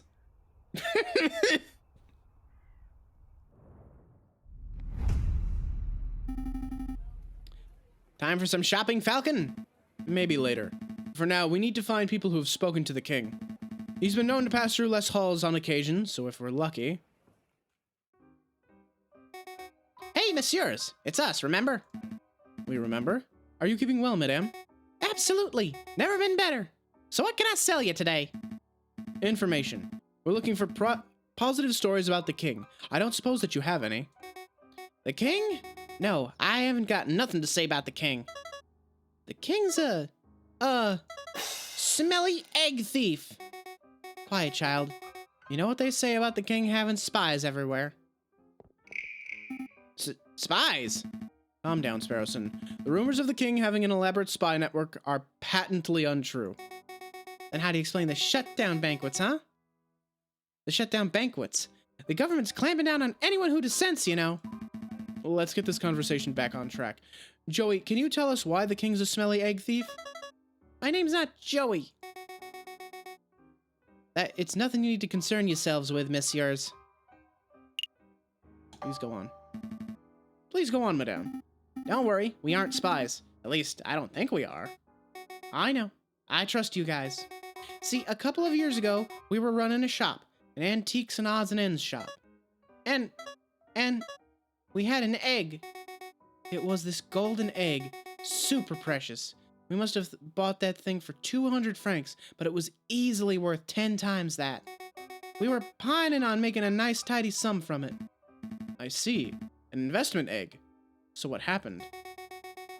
Well, one day we were visited by the king, no less. And old King Lou Phil shows an interest in our egg. So we were thinking this would be our chance to make bank, right? But the geezer just goes and waddles off with it. Without paying you? Oh yeah, he paid us all right. What's this? Coin of the coin one of the king's guards flipped our way. It isn't even French. Yeah, that sure does say Britain on it. I think this is British. One of those crazy imperial unit coins from a crazy imperial country. I have no idea what the British-French exchange rate is, but can we buy this off of you, madame? Put your wallet away and keep it. It's worthless to me. Losing that egg bankrupted us. It put us out on the streets. But now we've bounced back. Sautain and Gambade. Sautain and Gambad? I hate French. I truly hate the French language and French names. It's all gibberish to me. Nothing's pronounced the way it's fucking supposed to be. That's excellent to hear. Anyway, we must take our leave. You've been a huge help, madame. We're gonna go kick that king's butt and get your egg back. Hold on, we're supposed to be the defense.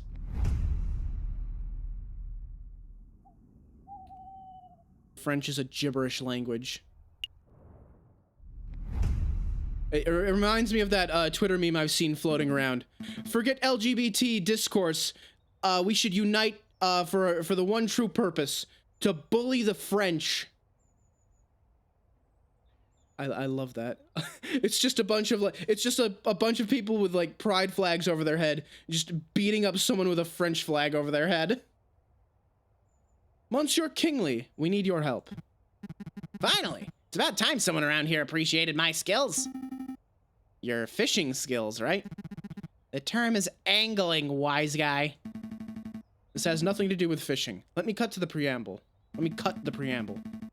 We are looking for people who have positive stories about the king. Would you happen to have any? Stories, huh? You came to the right guy. I have a whale of a story for you. So the other day, I was fishing, and I caught this monster of a catfish. It was 2 meters long, easily. Here we go. I caught a fish, and it was this big. Oh, sure, I drag a 90-kilogram falcon out of the water, and everyone buys it. But I claim to catch one big fish, and suddenly everyone's a skeptic. Please continue your story, Monsieur Kingsley. Oh, right. So anyway, the king of all people happens to be walking by with his entourage. They all clapped and cheered and came over to see the fish. And then the king says, "I'm hungry. Let's cook this fellow up." Then he just walks off with my fish. Can you believe that? Yes, actually. I can believe that. Seems like something a royal penguin would do. Did you at least get paid for your fish? Oh, yeah. One of the royal guides was nice enough to flip 1 franc my way.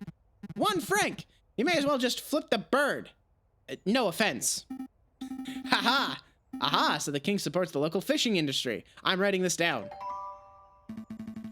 I have no idea if this story will be of any use to us, but we appreciate your time, monsieur. Good day to you. Bye, Monsieur Fisherman. Hey! Don't call me a fisherman! We've been over this like a dozen times, Sparrowson. Why do you keep calling the poor man a fisherman? He's not a fisherman. He's a man who fishes. Please, come on. Please, just at least try to be a little politically correct. Come on now. At least, make the attempt. What's the plan for today? Heading the Louvre? Checking out Les Halles, maybe? Actually, I was thinking... Severine, how rude. Don't they teach you to knock? No time for bickering, JJ. It's time. Time? For what? The trial, you dunce! Already? A large protest has started to form at the Place du Concorde. No doubt it'll turn into an unruly mob before long. The spirit of revolution is in the air. We must act now. I'm going to start the necessary preparations at the courthouse, so I need you to get the king from the Palais Royal. You want me to drag the king to the courthouse? I'm not even sure that I could drag him from his chair. Use diplomacy, you dolt. I'm sure you'll think of something. Right. Come along, Sparrowson. We have a king to defend. There's no way this works out the way that we want it to. The king's gonna get, absolutely bodied at this trial. Cocarico was right. The spirit of revolution is in the air. Outside the Palais Royal, a crowd has started to form. The royal guards watch in nervous anticipation. 3,600 and... Save it. We're number 1. You again? Shouldn't you be in jail? There's no time for that nonsense. Your Majesty, we need you to come with us. Why?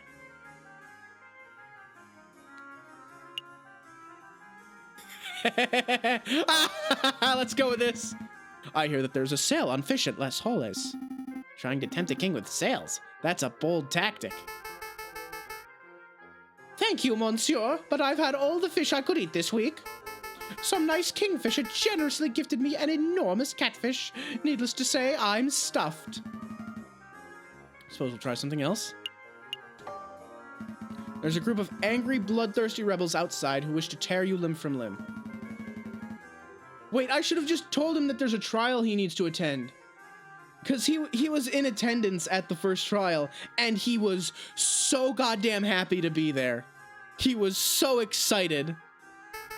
Very funny, monsieur, but I know that there's no possible way my own citizens could hate me. Perhaps you, messieurs, would like another visit to the conciergerie? That won't be necessary, beloved citizen king. I think we need yeah. Duh. He loves being at trials. There's a trial. Well, why didn't you say so? I love trials. Oh, I needed to give a testimony. Please say it so. As a matter of fact, your majesty, yes. I think you will need to give a testimony. Oh, goody, goody, goody. Well, what are we waiting for? Let's go. I'm trying to give this king, like, the absolute dumbest voice I can. I keep flip-flopping between voices. Did anyone spot us? I don't think so. It's still early. Crowds are only just starting to form. With any luck, we can get this trial over with before anyone realizes what's going on. You. Uh-oh. You treasonous scumbags. You actually captured the king. Captured? Clearly a joke, your majesty. Ah, very subtle. I like it. So it's true. You do intend to hold a trial. Your actions are utterly despicable. You are all on the same level as the filthy rebel dissenters. You intend to stop us, Inspector? On any other day I would. You are rotten lawbreakers through and through. I want nothing more than to see you tried and punished for your traitorous stances. But I owe a debt to you, Falcon, and to Monsieur Cocarico. So you'll let us pass? I've ordered for 12 National Guards to set up a perimeter around the entrance of the Palais de Justice. The rebels will inevitably catch word that the king is here. They will try to storm the building, and when they do, we will be ready to hold them off. That's amazing. Thank you, Inspector. Go on, before I change my mind.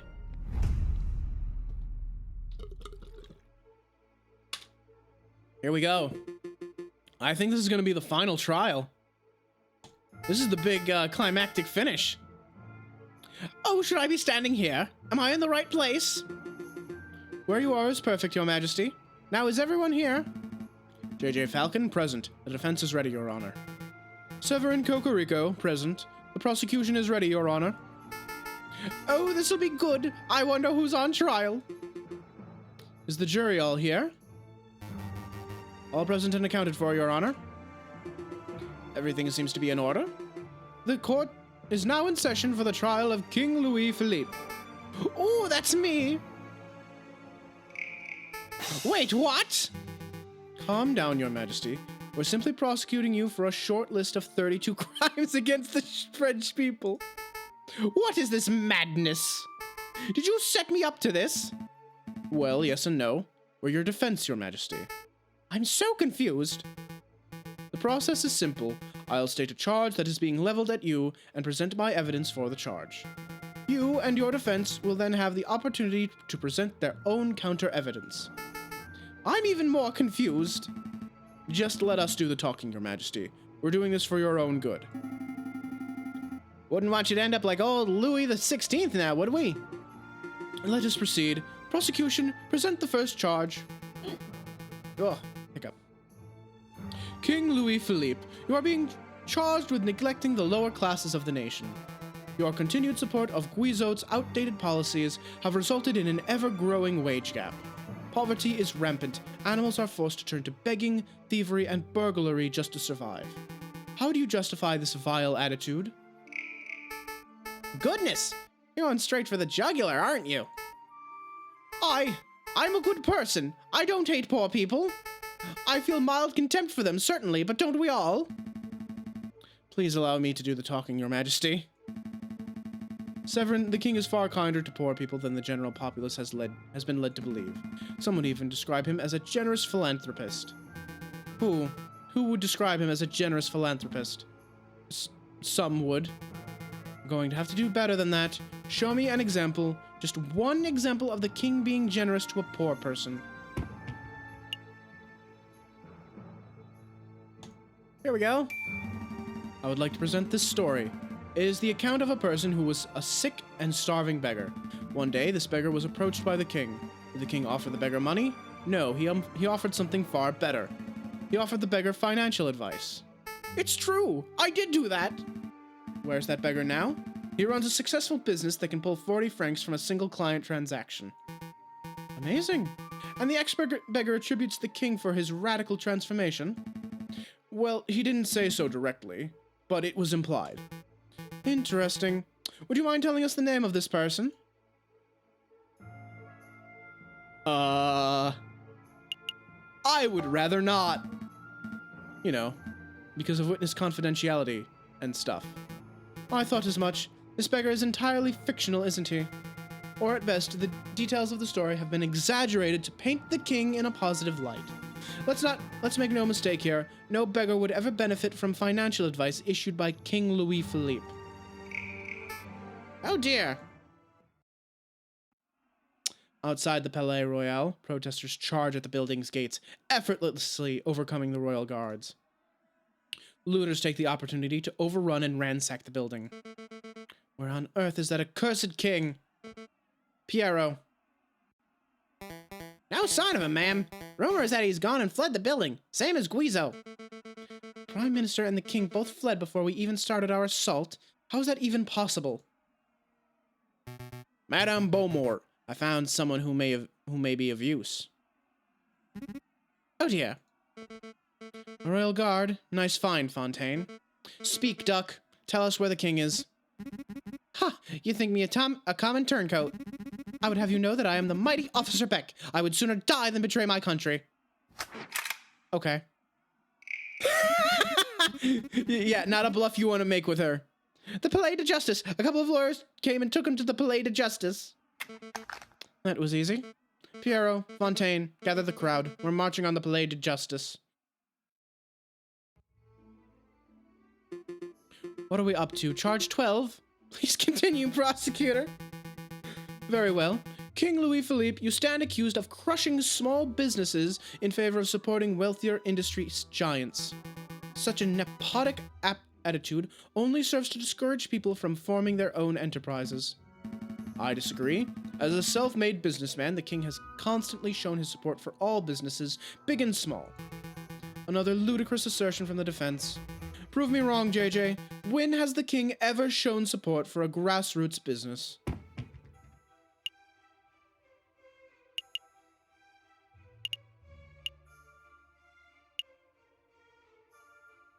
Yeah, the local fishing industries, obviously. I would like to present this story. It is the account of a fisherman, angler, who recently caught an enormous catfish from the Seine. Some would say the fish was as large as 2 meters. Upon catching the fish, the king congratulated the man and offered him compensation for his efforts. Compensation for his efforts? You mean he bought the fish? In so many words, yes. Yeah, I love the leader of the revolution. Like, that line, Beaumont, she's great.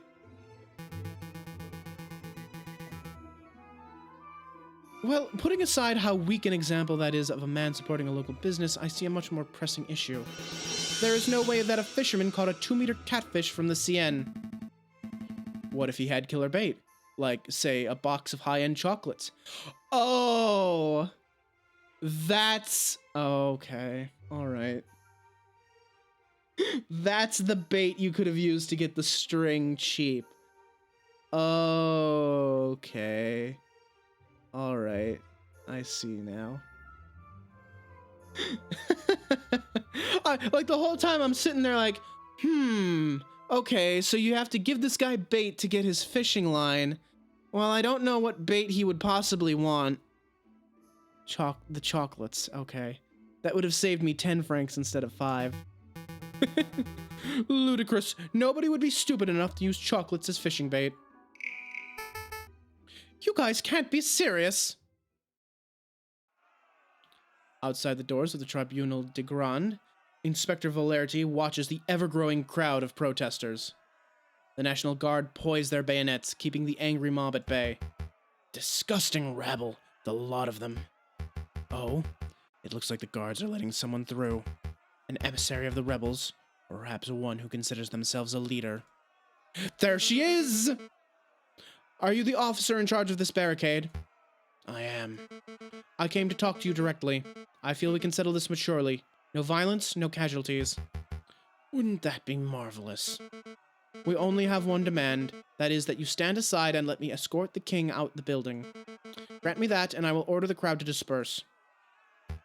I don't know if this is your first revolution, mademoiselle, but it certainly isn't mine. If your protesters want the king, then they will have to get past the line of National Guards. And I don't think your people have the skill, equipment, or raw numbers to accomplish such a feat.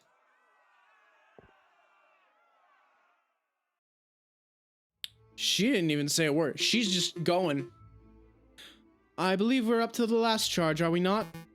Correct. Charge 32.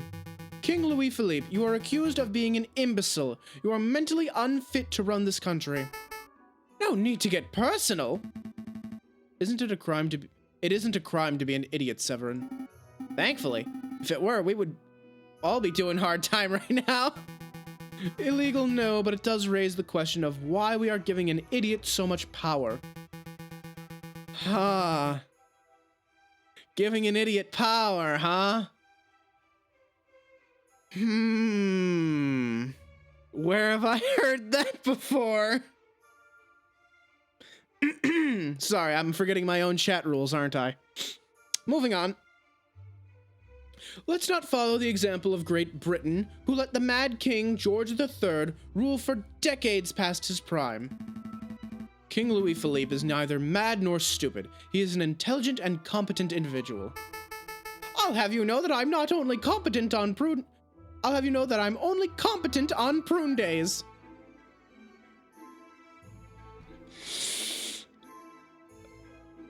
Haha.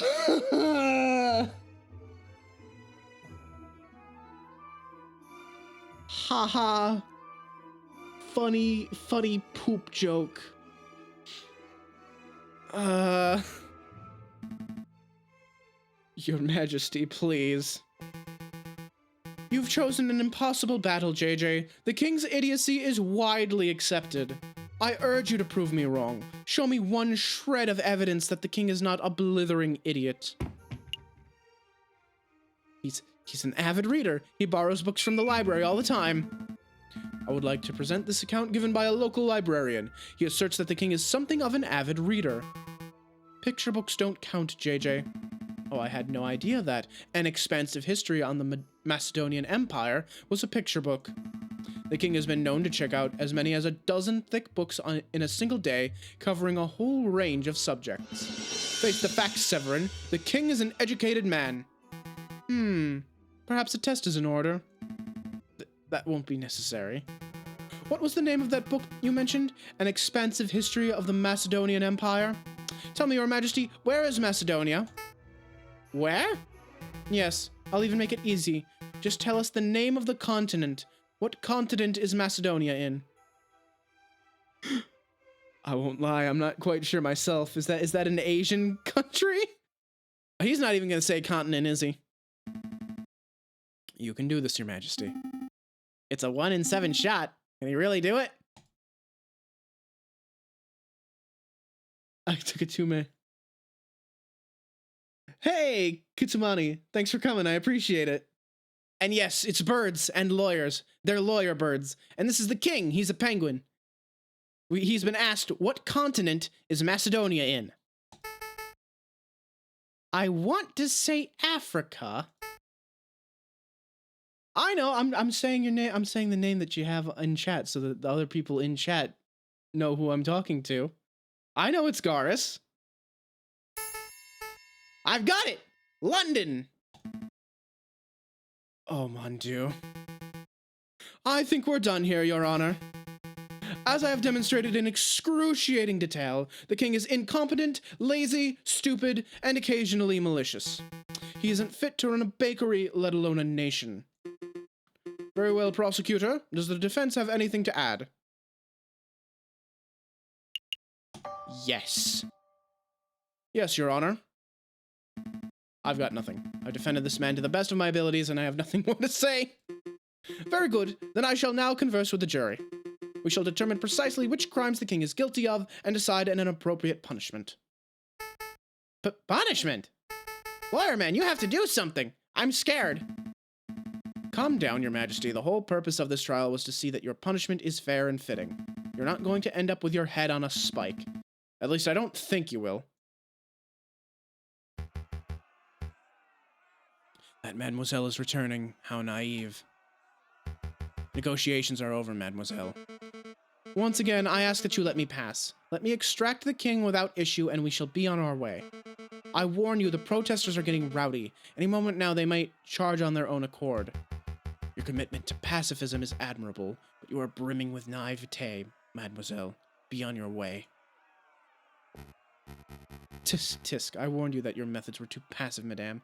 Oh, here comes Romulus. Or maybe Remus. Show yourself, wolf. Oh, it's Remus, yep. You're the friar who gave me the tip-off about the Croque Monsieur. Was my information no good, Inspector? Did I not say how and when you could reach the Croque Monsieur? You omitted a few details. Your words almost killed a few acquaintances of mine. Well, Inspector, it seems that you and I agree on something. This wolf has a forked tongue. There's no need to direct your hatred at me, madame. I came here to give you a gift, a peace offering. You have nothing to offer. I most certainly do. Did you know that the tunnels of the sleeping city wind straight under the Palais de Justice? It's true. If one were to put enough gunpowder in the right spot, one could even take an entire side of the building down. What are you prattling on about? How much gunpowder do you think it would take, madame? 50 kilograms? 100? Maybe 200 kilograms, just to be safe. Friar, tell me you didn't. The fuse is lit. In 20 seconds, the pillars of the Palais de Justice will fall like the Temple of Dagon. Running will do you no good, you brother-killing pute! You're bluffing. There will be no explosion. You would like that to be the case, wouldn't you, Inspector? But unfortunately for you, the Viridian Killer emerges one last time. You!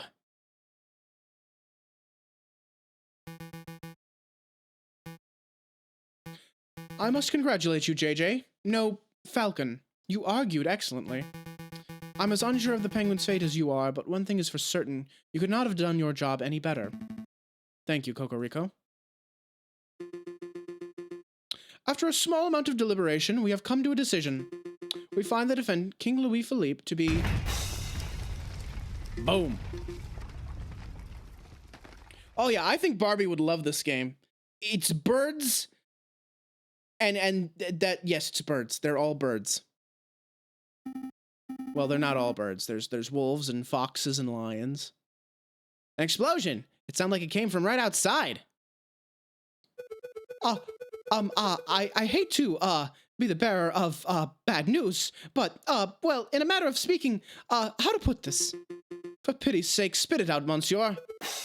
Rebels! It's the rebels! There was a big explosion at the entrance, and rebels are pouring into the building as we speak. You heard the rabbit. Everybody clear out. Your Honor, quickly. What was the verdict? Really? In a time like this? There's no better time. Exile. Now get out of here. Court is adjourned. A valiant effort, Falcon, but we're both out of time and options. If the rebels want the king so badly, they can take him. You can't say that! Rooster's got a point, Falcon. Let's just turn the king over and let him receive his dues. We've done all we can. No. You two give up far too easily. Sparrowson, Cocarico, we're escorting the king to R&M Associates. Ranard's place? What can he do? If anyone has the power to make the king disappear, it would be that conniving fox. Yeah, that might just work. Come along, Your Majesty.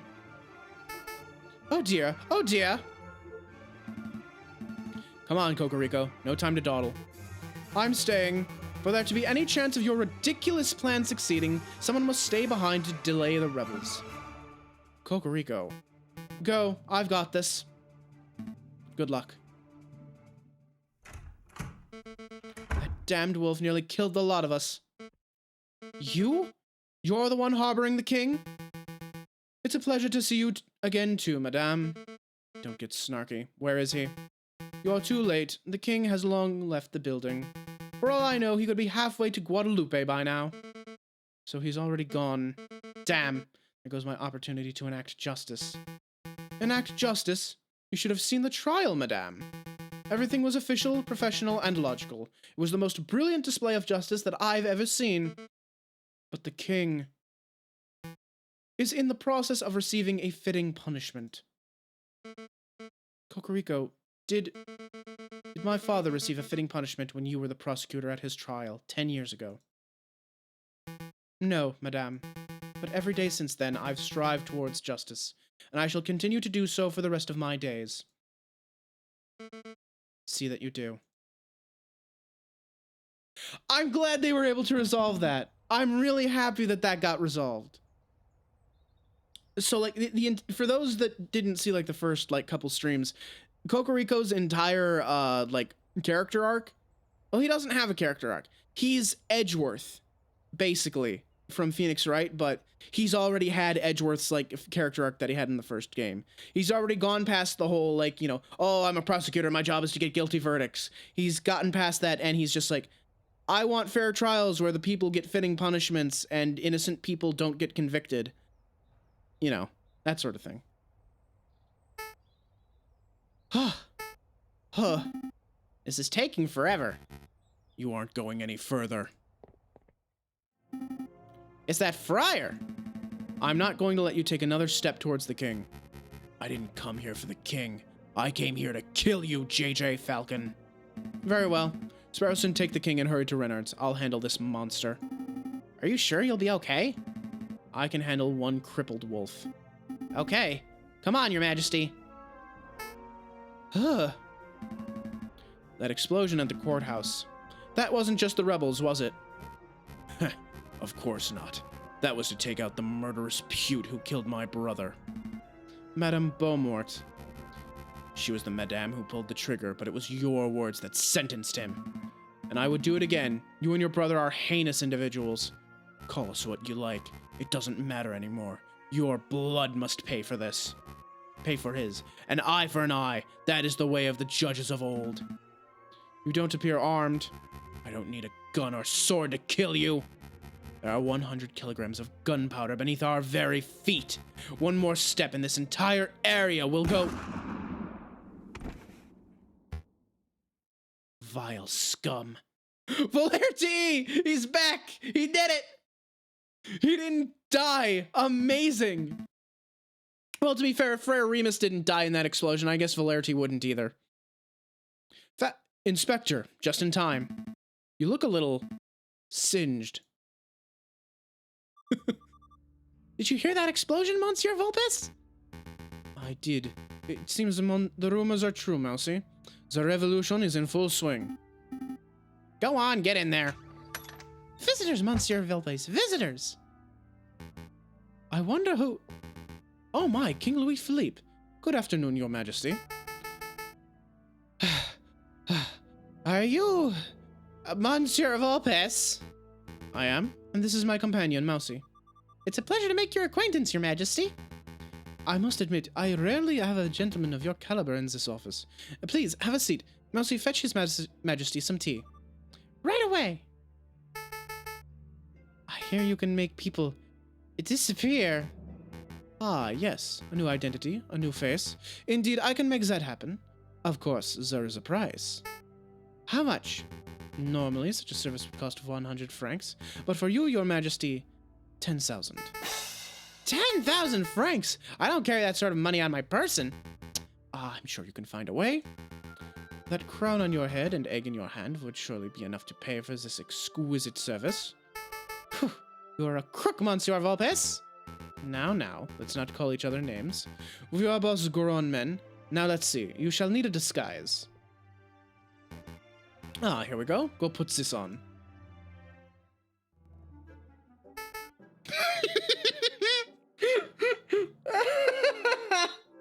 I love it. Look at him. He's beautiful. Mousy, could you come in here for a second, please? What is it, Monsieur Vulpes? Oh, who's this cockatoo? Where did King Philippe go? You see, Your Majesty? It's that convincing? Of course, but we'll have to give you a new name and identity to match your new look. We need a name that is original yet ordinary, subtle yet exquisite. I swear to God, if they say Phoenix, I'm going to scream. John Smith. Brilliant, Mousy. Monsieur, your name is now John Smith. You are an upstanding English gentleman. Je m'appelle John Smith. That's no good. We will have to work on your English accent. Repeat after me. My name is John Smith. That was an English accent, sure. My name is John Smith. Wow, did you grow up in London, Your Majesty? Your accent is impeccable. Really? Tell him, Mousy. I didn't understand any of it, so it must have been perfect English. Disguise, name, accent. I think we're all set. Are you ready, Monsieur Smith? I don't think so. Of course you're ready. Flee, Monsieur, flee. Take a horse to Calais, and from there hire a boat to take you to the shores of England. Do you think he'll make it to England, Monsieur Vulpes? With that disguise, Mousy, I think our client would be lucky to make it down the street. Come on, let's return this egg to Sultan.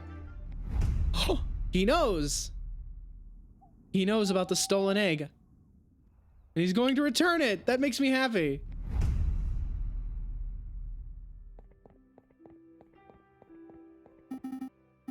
Come on, Birdbrain. Time's a-wasting. Well, well, well. Look who finally decided to get up. Give me a break. My legs are killing from running all over Paris. Besides, we just had the case of a century. I think we're allowed one day to relax. Let's play some Jacques Noir. Nuh-uh. Look at this stack of mail we have to reply to. Mail? Inspector Valerti has asked us to sign off on some paperwork regarding the death of Frere Ramus. Cocarico wants us to arrange a lunch meeting to discuss potential future collaborative projects. And Madame Beaumont has asked us to help establish a constitution for the Second Republic, if you can believe that. Plus, we have like a dozen requests for legal work from other citizens of Paris. I guess word has gotten around about our involvement in the king's trial, huh? Mon Dieu. So much to do. But all I want is to take a holiday. Hey, Falcon, do you think we're about to see some changes? Changes? The old king is gone. The prime minister's resigned. The Second Republic is kicking off. I'm just saying. Do you think this could be the start of a new era of peace for Paris? Maybe. I think it just might be, Sparrowson. Don't get me wrong, I'm certain that this isn't the last revolt Paris will ever see. Not by a long shot. But maybe, for now, we can have a brief moment of harmony. A moment of harmony. That sounds nice. But enough talk about politics, Sparrowson. Let's go pick up some breakfast. Sounds good. I feel like pains au chocolat. Is that it then? Are the credits about to roll? A game by Sketchy Logic. Well, hey, there it is. I guess that's the end. I thought I saw one more chapter in like the day selection, but I'm wondering if you only get that trial if you lose the third trial. Because chapter 4A is Vive la Revolution. Yeah. Chapter 4A is the one that you do if Cocarico gets killed. If you screw up that trial. This is a great game, though. This was a lot of fun. It's a little bit of a shorter and sweeter sort of Ace Attorney game. I gotta look into this developer, though. I gotta see what else they've done. Internet Archive and Wikimedia Commons. Yeah, I'm sure they did like a good bit of research. Finn.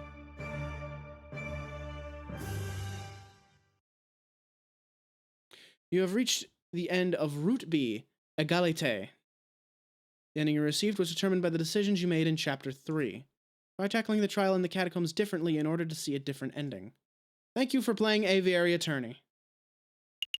So let me see here. Load a previous day. Oh. Hold on. Falcon and Severine are escorted to Le Canard Joyeux. Wait a minute. Or C. Wait a minute. Falcon decides to offer his services to the king. Wait a minute. What do you mean escorted to Le Canard Joyeux? How does this go? Wait. I can select that. Is the thing. Oh, right. I can select that because I got that ending in case 3. So there's 3 different endings. Hold on. And I can just click this and we can see that other ending. Well, you know, we got people here and it's not quite 6 o'clock yet. And it looks like there's not that many days. Let's go for it. Let's see it. I want to see. Okay. So this is the ending where, we got to the part of the trial where we're like, okay, someone here has been shot. But, you know, Beaumont doesn't want people to, like, isn't going to entertain the idea enough for people to strip out of their clothes and, like, have them search for bullet wounds. So instead, you need that, you know, metal detector in order to find the bullet. If you don't have that, the trial just ends right there, and there's nothing you can do. You can come out now, brother. So when Cocarico gets shot, what happens is Beaumont's like, okay, I'm not going to kill you two, but you're going to work for me. You're going to help us draft laws and write the new government for the Second Republic. You're going to work for the rebels, and if you step out of line, I'm going to kill you. So that's where we're at right now. JJ and Sparrowson have been forcibly recruited into the rebels as lawmakers, basically. Better than we ever hoped for. The rooster is dead, and the madame has tasted her first blood. Amazing. Completely worth getting shot for. A meddlesome falcon tried to disrupt the execution. Falcon? Really? That tenuous wretch. Don't worry.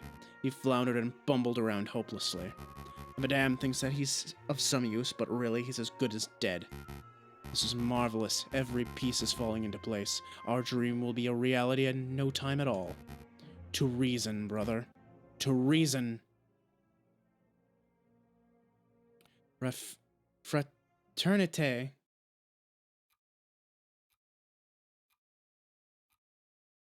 Well, someone say something.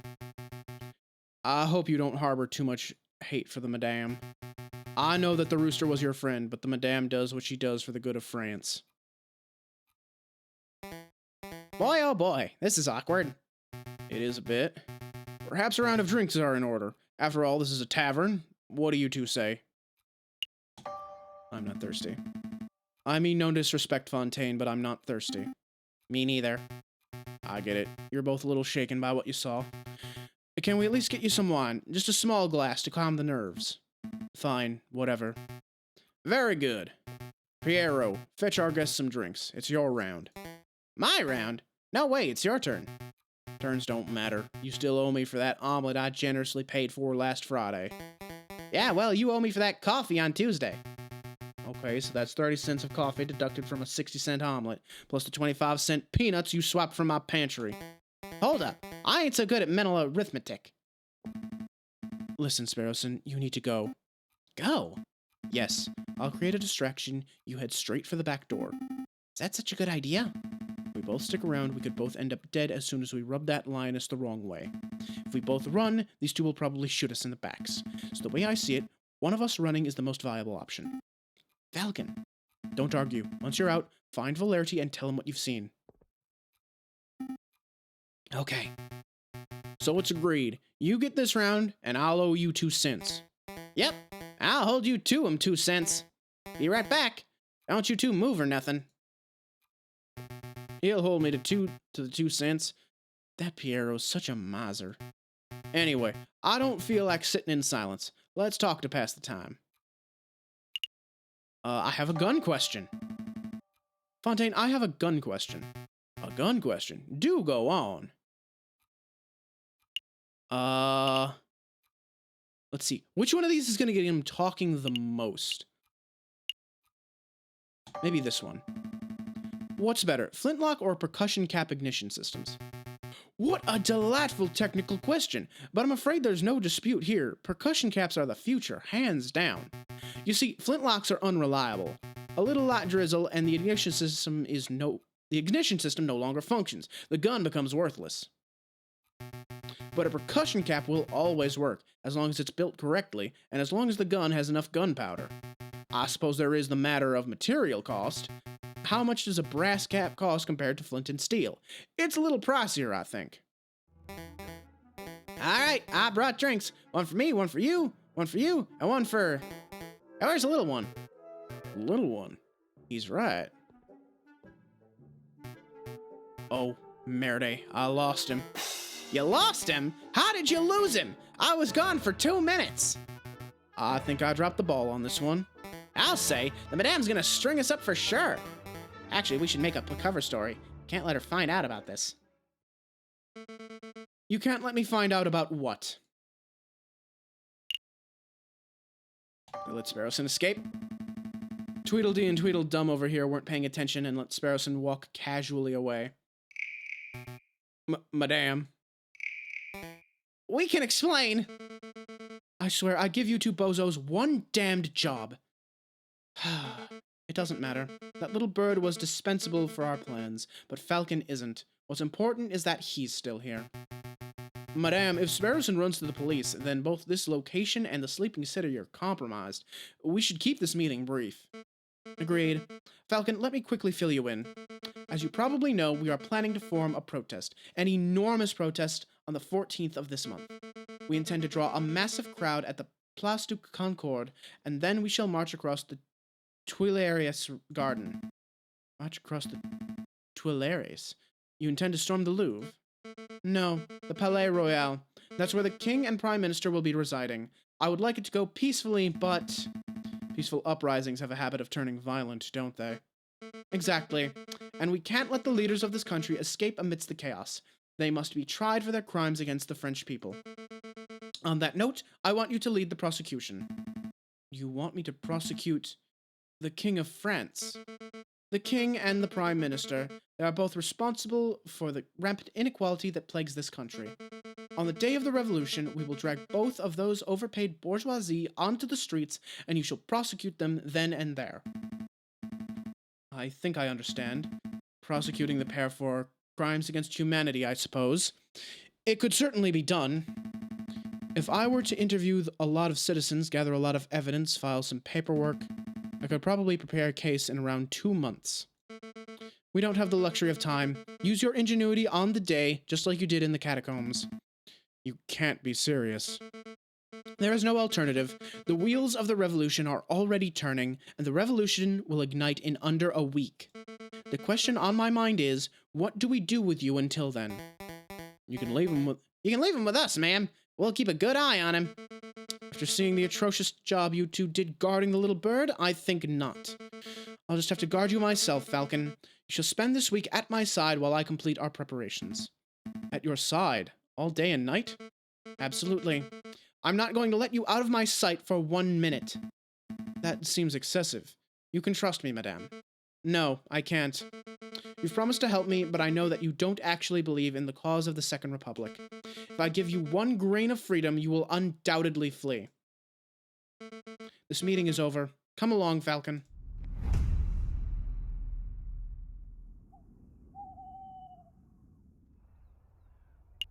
Ooh, cutscene. And then, while we were sitting in the tavern, Falcon gave me the opportunity to escape. He created a distraction, and I sneaked away and went straight to the police. Then you called a meeting, and, well, here I am. So, yeah, that's the whole story. Oh yeah, you can see Sparrowson's hands here. His gross human hands. I see. So Severine Cocarico died at the hands of the rebels. That's right. And Falcon revealed his true colors as a traitor. Traitor? No, that's not right, Inspector. Falcon's not a rebel. He's just playing along so he can save his own life. Don't be so naive, Sparrowson. Put the puzzle pieces together. Falcon willingly leapt into the lion's den for the specific purpose of siding with the rebels. He let you escape because he could see that you weren't truly sympathetic to the rebel cause. That doesn't make sense at all. Falcon's never shown a rebellious streak. Tell me, Sparrowson, what do you know about Falcon's past? Not a lot. He's a private person. Has he ever told you what he did during the July Revolution before he changed his name? No, he hasn't told me anything, really. Sparrowson, let me tell you about the man they call the Viridian Killer. Oh no, that never got cleared, did it? Oh dear. So I guess we're just gonna follow her around while she makes rebel plans. Let me think. So it takes 10 minutes to walk from the Place du Concorde to this very spot. And the Palais Royal lies 5 minutes north of here. But the crowd will be fairly large and slow. It may take twice, maybe even 3 times as long to make the move. Having a logistics problem, madame. Perhaps the plan is to walk the crowd from here through Tuileries to the Palais Royal. But if we take too long to pass through Tuileries, the police will trap us in. We could be flanked and slaughtered. That is quite an issue. Why not go around? There's a nice wide main road that leads straight to the palace front door. You can avoid the gardens entirely. Marching across the gardens makes for a better political statement, but I can't fault your reasoning. Going around would diminish our chances of being stopped and trapped. I'll pass the idea along to Piero and see what he has to say. He's the one in charge of leading the crowds, after all. That bird-brained parrot would probably just shoot the idea down, right? Probably, but I appreciate your input. I don't know if you genuinely want to help, or if you're just telling me what I want to hear out of fear, but thank you, Falcon. It's no problem, madame. For the Second Republic, right? Right. For the Second Republic. So we're just playing along right now. Second Republic comes into power, like, no matter what. This is just gonna probably be a little bit bloodier. The Palais Royal. Just look at that disgusting den of fat cat bourgeoisie and hypocritical politicians. The king is probably in there as we speak. Probably sitting in his high chair, stuffing his bloated face with cake and wine while he boasts about being the perfect citizen king. Did you come here just to moan about the king? No, I've come to assess the potential battleground. On the day of the rebellion, I might order Piero to set up a barricade over there. What do you think? There, right outside the Palais Royal. Of course, perfect place for a defensive garrison. We can gather furniture from nearby buildings, build a wall, and position rifles to fend off the police. When the time is right, it will serve as the ideal location to launch our assault on the palace. So you weren't just throwing empty words in the tavern. You actually do intend on dragging the king out of the palace through violence. Of course, he will never abdicate on his own volition. It's not as if I want to see bloodshed, Falcon. It's necessary. It's inevitable. I mean, we have to be realistic. There is no way to bring change to a country without using violence, is there? I think there are ways. People look back on the violent moments of history, the executions, the wars, the bloody revolutions. But who's to say that a country could not be overturned just through the chance of the people? A pacifist revolution. Interesting. I would love for such a thing to be possible. Maybe. It would be better to avoid building the barricades. At least until it's clear that violence is inevitable. That's good. That's a good compromise, madame.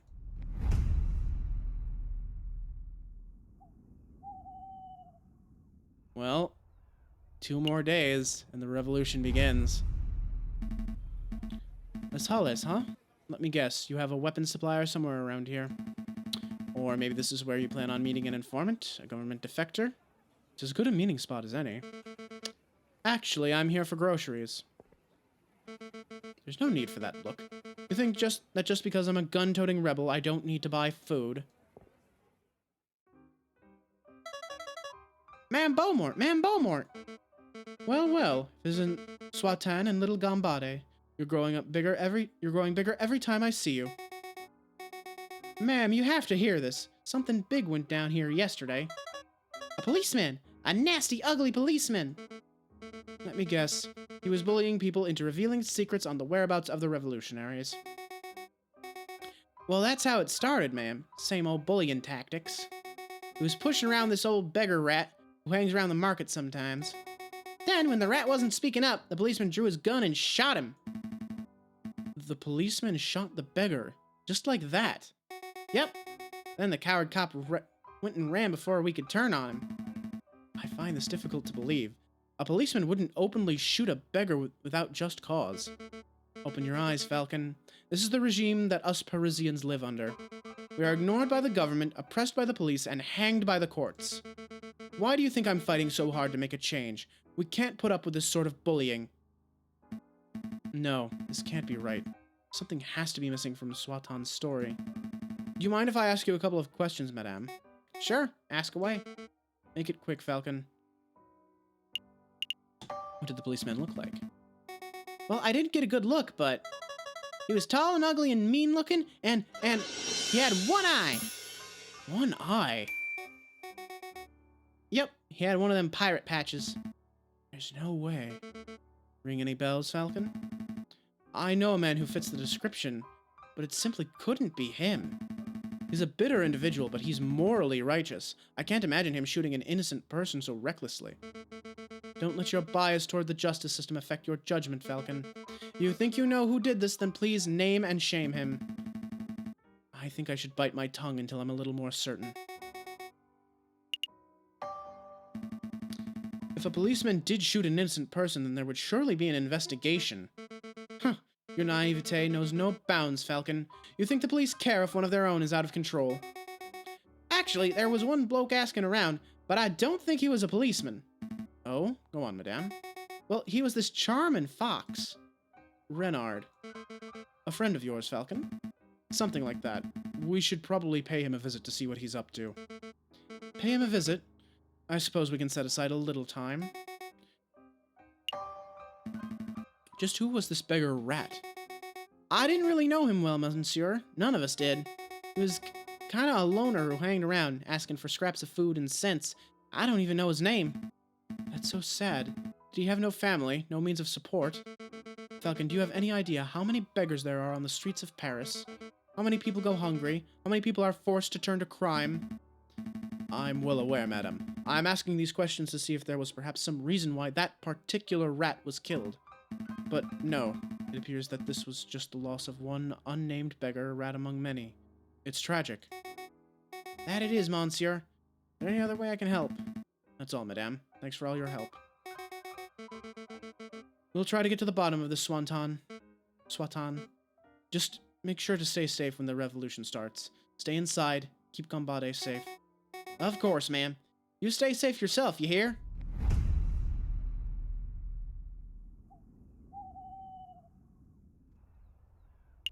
All right, R&M Associates. Let's see what he's got to say. Really, Falcon, what do you hope to accomplish in this sleazy back alley establishment?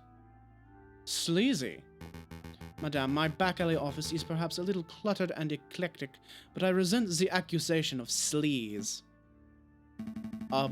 Maybe I should do the introductions. Monsieur Volpes, this is Madame Beaumont, a, friend of mine. Madame, this is Renard Volpes, private investigator at your service. It is a pleasure to meet you, Madame. Ah, how stoic. I'm sure you have some pressing questions to ask, Falcon, but before we get started, there is something I must tell you. Monsieur Sparrowson dropped by earlier. Informed me of your situation. Sparrowson? Is he alright? Oh yes. He's now working with Inspector Volerti, attempting to unravel the rebel plot. Just as I thought, it appears that your lackey has solidified his position as a traitor to the Second Republic, Falcon. Perhaps, perhaps not. Sparrowson doesn't strike me as a person who sides with any ideology. But you know, he asked me the most peculiar question. Would you like to know what it was? Of course. Such information is quite valuable. It would cost, say, 30 francs. I mean, I ain't gonna use this money for nothing else. Yeah, I know how this works. Here's your money, monsieur. Very good. So on to the question. Sparrowson asked if you were the Viridian killer, the one responsible for the random bombings during the July Revolution 18 years ago. Why on earth would he ask that? Perhaps the inspector had been telling him stories. So what did you tell him? The truth, of course. That is that I have no idea who the Viridian killer is, but that I knew it couldn't possibly be Falcon. Oh? And how do you know that I'm not the Viridian killer? Falcon, please. You're a semi-drunk, bumbling oaf, not a ruthless killer. Anyway, I've started my own investigation into the Viridian killer. It's fascinating stuff. Apparently, he was seen in multiple places at once, which leads some to believe that he was actually more than one person. Huh. And do you know why they call him, or should I say them, the Viridian killer? Viridian is a greenish color, isn't it? Isn't it? No, I don't have a clue. Crimson Killer would be a much cooler name. Oh. Green ink! Of course! The green ink! Oh! I never even thought of that! It feels so obvious now. It appears that no one knows the origins of the name, which leads me to suspect that he, or indeed they, chose their own name. This is all fascinating, truly fascinating, but perhaps we can return to the conversation to why we're here. Of course. Monsieur Volpes, we heard that you were investigating the murder at Les Halles. I was. That victim was a friend of Mousie's. More of an acquaintance, really. Well, we want to know if you managed to uncover anything. Did you find any leads, any juicy clues? Not as such. It's quite a peculiar case. Did you hear that the murderer wore an eye patch? I did. You know what that implies, don't you, Falcon?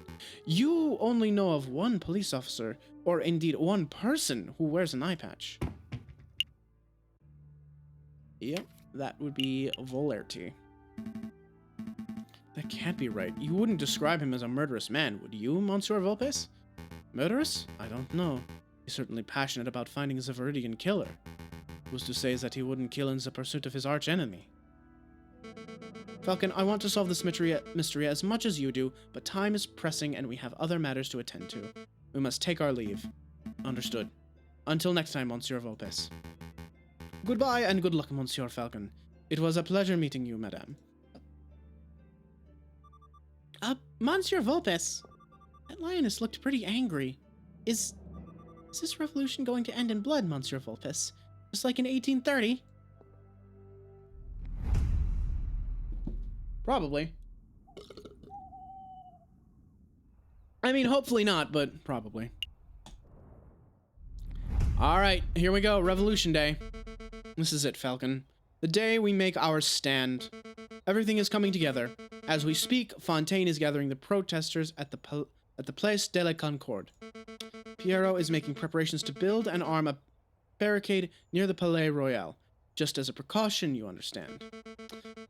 The only question that remains is, are you ready? I guess. Bring on the revolution, I say. That's the spirit. Come on, let's see how the protest is going. Falcon and Beaumont arrive at the Place de la Concorde. The air is thick with the chants, shouts, and cheers of hundreds of protesters. A line of mounted soldiers stand shoulder to shoulder outside the entrance to Tuileries. This is amazing. I had no idea the Second Republic had this many supporters. But of course, you didn't think that we were just a few animals huddling in a cave, did you? The desire for revolution runs deep in the city. Everything's in place at the Palais Royal, ma'am. Just say the word, and we'll set up the biggest barricade you ever seen. And we can all storm the building and drag that cocky king out his chair. There's been a change of plan. We're still going to protest, but we're going to do it peacefully. No firing from behind barricades, no violence, no capturing the king or prime minister. Madame, are you feeling all right? Quite all right, thank you. But what of your desire for a better France? You cannot achieve that without bloodshed. We can certainly try. Falcon convinced me. Falcon? Pacifism seems like the Christian approach, wouldn't you say, Friar? I see. So that's how it is. Excuse me, madame. I think the friar disapproves of the new strategy. He probably thinks I've gone soft, and maybe I have. But I'm not deviating from this path, even if each and every rebel leaves my side. Don't worry, ma'am. You aren't alone. We're not here for the violence, madame. As long as you strive for a better France, we'll always stand with you. Ugh, this stupid bullet wound. Damn thing's opened up again. What's the news, brother? Is everything in place? We have a problem. Mademoiselle refuses to use violence. She's turned timid. Turned timid? How?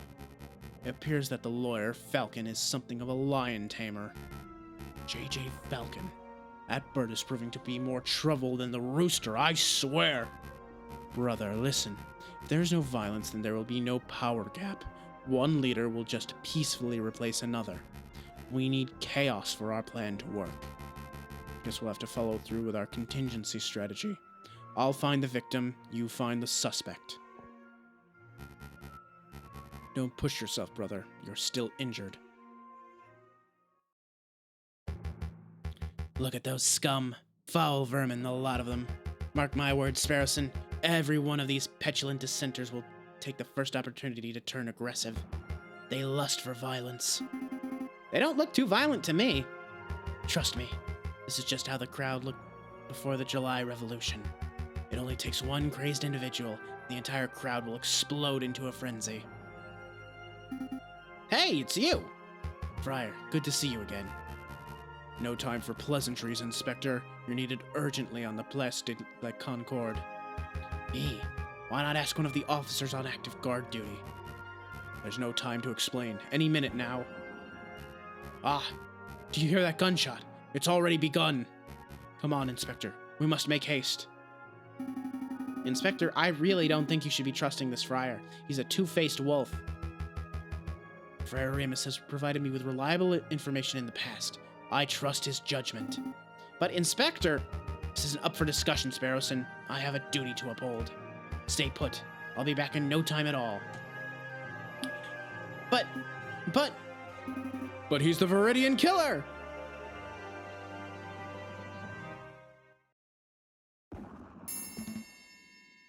A gunshot. It was nearby, too. So the friar was right. Violence really is an inevitability. We haven't reached that stage yet, madame. I can't afford to take chances. Not now. Piero, march the crowd to the Palais Royal and construct the barricade. yes, ma'am. Fontaine, Falcon, we're going to find the source of this disturbance. Came from here, Inspector. Hurry, hurry. I'm moving as fast as these old legs will. Mon Dieu, a body. This woman must have been the target of the gunshot we just heard, but I don't see a shooter. I think the gunshot came from over here. Inspector? Falcon. Well, well, I should have known that the Viridian killer would have had a part in this. Inspector, I'm not... What do we have here? A filthy cop and a dead girl. Madam, thank goodness you're here. I saw the whole thing. Oh, he's gonna frame Valerity. Excellent. This poor, innocent mademoiselle was approaching the police line with her hands in the air, when all of a sudden this brute of a police inspector yelled, "Get back, you filthy rebel!" He drew his gun and shot the bird point blank through her heart. What is this nonsense? What are you prattling on about, friar? Thank you for your input, Remus. It hardly surprises me that a member of the police would be the one to cast the first stone. I think we're all being a little rash. Let's just take a breath, examine the situation, and... Wait a moment. You wear an eye patch. You only have one eye, Inspector. How observant. Tell me, were you the policeman who killed the rat at Les Halls, too? Les Halls? What are you talking about?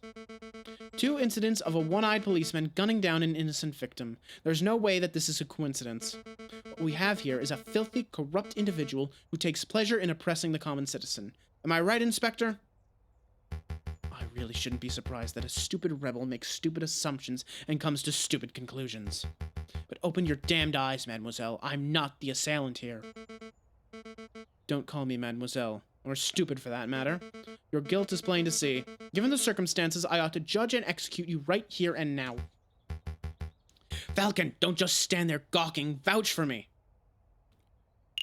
I do know this man. Madam, I know this man. His name is Inspector Valerti. He is ruthlessly law-abiding, so much so that I can't envision him shooting a man without just cause. Oh, shut up, Falcon. I'm done with your idealism. I listened to you. I took your words to heart about avoiding violence, and now a girl is dead. Well, I'm done taking chances. Remus, help me escort this invalid to Piero's barricade. I'll decide his fate there. With pleasure, madame. Come along, Inspector. Fontaine, Falcon, deal with the corpse. Meet us at the barricade when you're done. There's no way that this was the work of the police. You know what, Falcon? I think you might be right. An isolated gunshot? This far away from the police line? It doesn't make any sense at all. But that's rebellions for you. They're messy affairs. Sometimes innocents get caught in the crossfire, and there's no reason for it. Well, there's no use dawdling. Help me get this corpse off the streets. Not yet. I'm going to examine the body first. Examine the body? We agree that this wasn't the work of Inspector Valerti, right? And there may be some clues on the corpse that point toward what happened. An impromptu coroner's examination, eh? Fine. You have 2 minutes. After that, we're heading to the barricade, whether you're done here or not. Let's see. This mark, it almost looks like a handprint made in blood. Probably the mademoiselle's. I don't think so. It's the handprint of a left hand on the girl's left shoulder. There's no way a person could comfortably reach that spot on their own back. I suppose so. But if the handprint doesn't belong to the girl, then who does it belong to? The murderer. It has to be. The question on my mind is, why is the handprint made in blood? Did the murderers sully their hand on the girl's gunshot wound? Or were they injured prior to the shooting? There's so much to uncover here and no time for thorough investigation. This is the bullet wound, right? What can you tell me about it, Fontaine? Well, it looks like the bullet took a fairly straight angle of entry through the mademoiselle's back. The shooter was probably standing right behind the victim. What's the bullet size? You know, its caliber. Let me guess. You're hoping that the caliber of the bullet is different to the caliber of the inspector's gun. That would conveniently get that one-eyed police officer off the hook, wouldn't it? I'm afraid I can't help you. I couldn't possibly know a bullet's caliber without having a good look at the bullet itself. As you can plainly see, the bullet is 3 centimeters deep in flesh. So, you need to see the bullet itself. Help me retrieve the bullet. Retrieve? You mean dig it out? I assume you have a little more experience in this area than I do. Well, you're not wrong there. Fine, this'll only take a moment.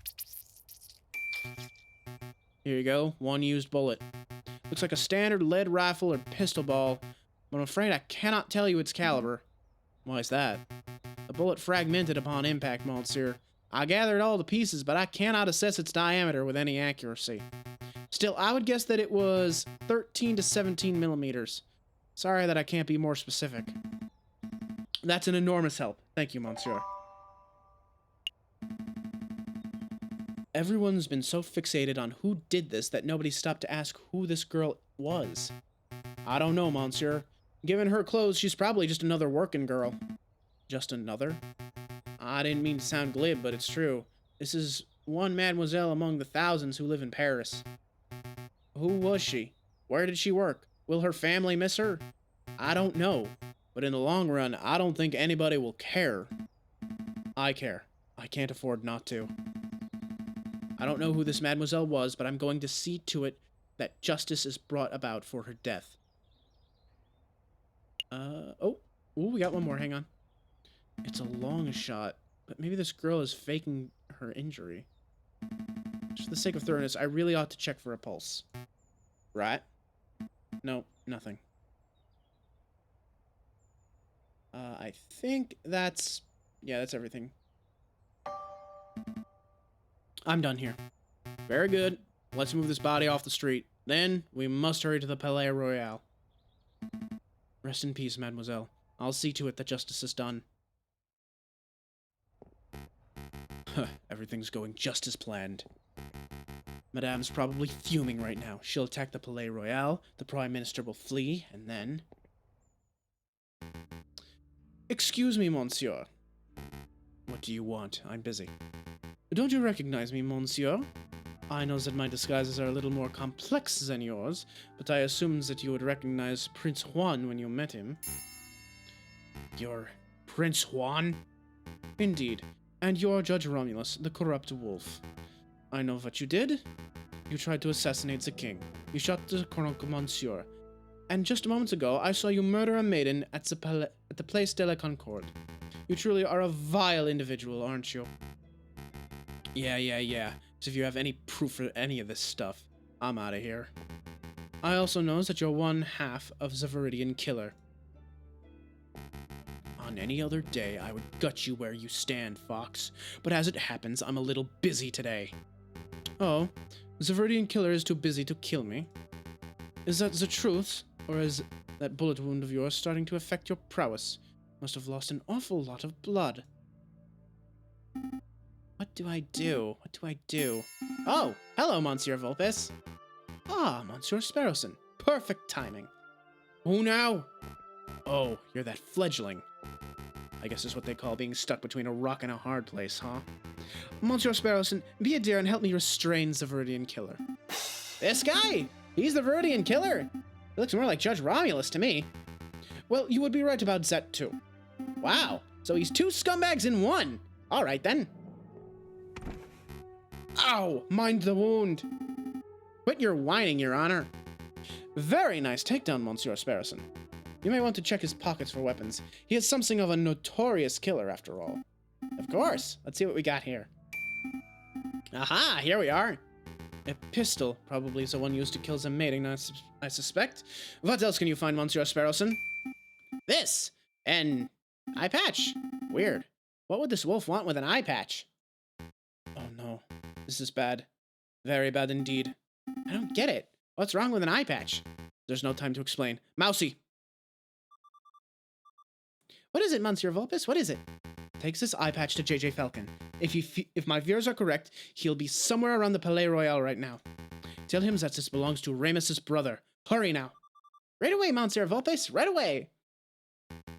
I must go too. I need to find the other half of the Viridian killer pair before something terrible happens. Wait, Monsieur Vulpes. What am I supposed to do with this guy? You have his gun, don't you? March that wolf to the nearest police station and collect your reward for capturing Judge Romulus. What a strange day. So this trial's, quite a lot more dramatic than the other one. From behind the wall, the rebels taunt the police and royal guards with chants. I'm growing impatient, pig. Confess your crimes. I have nothing to confess, you filthy rebel. You and all your rebel friends, however, should confess to 1,000 counts of treason and public disorder. I will see each and every one of you hanged for your flagrant disregard of the law. Your stubborn attitude is disgusting. A few days ago, you were seen at Les Halles. Witnesses saw you murder a beggar in cold blood. Today, a friar has testified to seeing you murder a girl, again completely unprovoked. I don't know why you continue to plead your innocence. But it doesn't matter. I don't need a confession to know that you're a killer. Madame Beaumont, stop! The inspector didn't shoot that mademoiselle. Keep your beak closed, Falcon. I'm done listening to your suggestions. This policeman is as guilty as every other monster in our decrepit justice system. It's my duty to execute him. Madam, Falcon has uncovered some pretty convincing evidence. I would recommend that you hear him out. Please, just give me 5 minutes. 5 minutes and I can convince you of this inspector's innocence. 5 minutes is precious in a time like this. I can't afford it. What if you're wrong? Are you willing to see another dead innocent? Thank you, madame. Having my life saved by the Viridian killer. How humiliating. Quiet, pig. Your life is mine until I say otherwise. Okay, so first of all, let's recap on what Friar Remus had to say. Wait, where's the friar? He's a key witness to this crime. He scarpered as soon as he dropped the inspector off. Said he had some business to attend to. Business? Oh man, these barricades are looking pretty scary. But I mustn't fear, for I am a brave duck. I am the great Officer Beck, handsome, intelligent, strong, Truly a fearless hero who will be remembered for... Hello, officer. Ah, you scared me, monsieur. Monk? Friar, actually. Frere Remus. Listen, officer, I have something of great importance to tell you. I was just passing by the rebel camp and I overheard a conversation. Oh, this sounds good. Do go on. They said they were going to launch an assault very soon, and when they do, they're going to rain hellfire on the palace. Oh no, it's just as I feared. What'll we do? It's simple, officer. As soon as you hear the first gunshot, you need to retaliate. Hit them with everything you've got. Every cannon, every rifle, every piece of artillery. Don't leave a single piece of the barricade remaining. That is the only way you can be sure to survive. Ah, total annihilation. I like it. But Friar, I'm confused. Aren't you a Christian? Yes. So what? I don't know. Just that your idea doesn't seem very Christian-y. Ah, I see. You think this is a moral issue. Let me tell you a secret, my dearest duck friend. There is no God, no overarching morality or higher plan, no heaven to save the righteous or hell to punish the sinners. There's only you, your artillery, and 10,000 rebels who want to dine on Peking duck tonight. Understand? That's an awful lot to take in. Now let me simplify. It's you or them. It's me or them. Oh, this is getting real ugly real fast. Forget about the Friar, Falcon. We all remember what he had to say. Present your case based on what you can recall. Okay, I will. But you may want to wipe that mouse off your shoulder first. Sorry, wipe what? Oh, it's you, Mousy. Monsieur Falcon, Monsieur Falcon! Special delivery from Renard Vulpes! Thank you, Mousy. What's this? An eye patch! It was found in Remus's brother's clothing. Remus's brothers... This is an eye patch belonging to Drudge Romulus. That's interesting. Where is Romulus? There's no time, Monsieur. Just take it, take it. I have to run, Monsieur, but you have to do your best. Monsieur Vulpes and Sparrowson believe in you. Sparrowson? You've seen Sparrowson. How is he? There's no time, Monsieur. Good luck. Are you quite done, Falcon? Very much so. Let's begin this trial.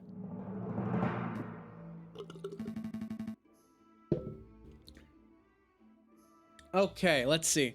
Point blank through the chest. That is something we know is absolutely fucking false, because she was shot in the back. Frere Remus claimed that the girl was shot point blank in the chest. She was shot in the back. The girl was clearly shot in the back. I know, I remember seeing the bullet wound for myself. But that's quite a glaring inaccuracy in the wolf's testimony. It is an accuracy, but it is an irrelevant inaccuracy. Does it really matter if the girl was shot in the front or the back? Either way, a girl died at this pig's hands. It does matter. If the girl were shot from the front, then this might indicate a police confrontation turned ugly. But if she were shot in the back, then what? This could indicate that someone targeted and assassinated her before she could even react. That doesn't paint the inspector in a particularly flattering light, Falcon. Madame, you're missing the point. A shot to the back breaks the currently established narrative. The girl was targeted and murdered in a stealthy, professional attack. Therefore, this was not an ordinary police confrontation. You've made an assumption, Falcon. You've assumed that, just because the girl was shot in the back, she must have been stealthily killed. There are other possibilities. Perhaps the girl was scared by the police, started running away, and was shot in the back as she fled. That scenario isn't possible. If the girl were running away, then she would have been at least a couple of steps away from the killer at the time of the shooting, right? Right. But I know that the killer was standing right behind the victim. They were less than 1 meter apart when the gun was fired. They were standing that close? How could you possibly know that, Falcon? The bloodied handprint. We saw a bloodied handprint on the girl's shoulder. What do you make of that, madame? Well, I assume any bloody stain would belong to the victim. A mark made with the girl's dying breath, perhaps. No, it was the print of a left hand on the girl's left shoulder near her upper back. The angle and positioning of the print indicate that it could only have been caused by another person. That's why I'm so certain that the killer was right behind the girl at the time of the attack. I see. That's quite a theory. But Falcon, you've left an important question unanswered. Why was the handprint bloody? The print was made with the victim's blood, yes? So it can't possibly have been made prior to the shooting. The killer must have wiped his hand on the girl's clothing after she had already died. If that's the case, then my suggested scenario is still possible. The girl may have been running from the police when she was shot. No, I'm still trying to work out the details. But I know that the print was made prior to the shooting. Maybe the shooter was injured and his hand was already covered in blood? Talked big about breaking the established narrative, and now you present me with that baseless drivel. Well, where do you go from here? How does this handprint nonsense really affect the situation? You find something funny about this situation, Inspector? I do. This whole trial is patently absurd. It's an animal court through and through. Well, yes. Obviously it's an animal court. You're all animals. But there was something particularly funny about that last exchange. You're both so focused on when and how this handprint was made that you missed the larger issue. He doesn't have a left hand! I don't have a left hand, you idiots! I couldn't have possibly left that mark. Oh, right. Of course. Well, madame, what do you say to that? Maybe the handprint came from an accomplice. Or maybe it had nothing to do with the incident, or... It feels good to see someone else speculating wildly for a change. Okay, fine. I don't have a solid explanation. I must concede that it's possible, maybe even likely, that the person who left that mark was the murderer. Therefore, as much as it pains me to say it, I must concede that the inspector probably did not shoot the girl. So that's it. The inspector is off the hook. No, there's still the matter of the incident at Les Halles. What incident is this? I know nothing about it. Ha! As if you don't know. A beggar rat was shot and killed in Les Halles less than a few days ago. The attacker was described as a scowling police officer who wore an eye patch. Sound familiar to you? Go on, Falcon. Explain the pig out of this one. Until 5 minutes ago, I was at a loss. But I was recently presented with a piece of evidence that makes the answer all too clear. This was a false flag operation. False flag? Explain yourself, Falcon. The eye patch! Madame, what do you know about Remus's twin brother, the man known as Romulus? Not much, only that he was forced to flee the country by our oppressive government around a month ago. That's a half-truth, madame. You see, it is correct that Romulus is being hunted by the police, but I've had the suspicion that the wolf was lurking in Paris itself, although I never managed to find definitive proof of this. Anyway, it turns out that my suspicion was well-founded. He was recently apprehended, I think. You think. I don't know the details, but it doesn't matter. What's important is that a reliable friend found this on Romulus's person just moments ago. An eye patch. Romulus has perfect vision. Why would he need something like this? There's only one plausible explanation. It is part of a disguise, something to conceal his identity and make him appear as someone else. A disguise? You're saying that Romulus shot the beggar rat just to frame this police inspector? Exactly, madame. It is no coincidence that Frere Remus happened to find the very same inspector just as another murder occurred today. So, Remus was in on it too. Two wolves working together to make this policeman look like a murderer. But why? Why would they do that? To rile you up, madame. To make you lust for violence. And if your actions today are anything to go by, I would say that they succeeded. Damn! I've been so stupid. How did I let myself get so misled by a couple of wolves? This trial is over. Go, Inspector. You're free. It's about time. You're letting him walk, ma'am? Of course. It would be criminal to confine an innocent man any longer than necessary, even if the man is a bitter, stubborn pig. Falcon. Yes. I don't understand you. You're stupid, you're reckless, but you fought beak and talon for my freedom. I'm starting to suspect that you really aren't the Viridian killer at all.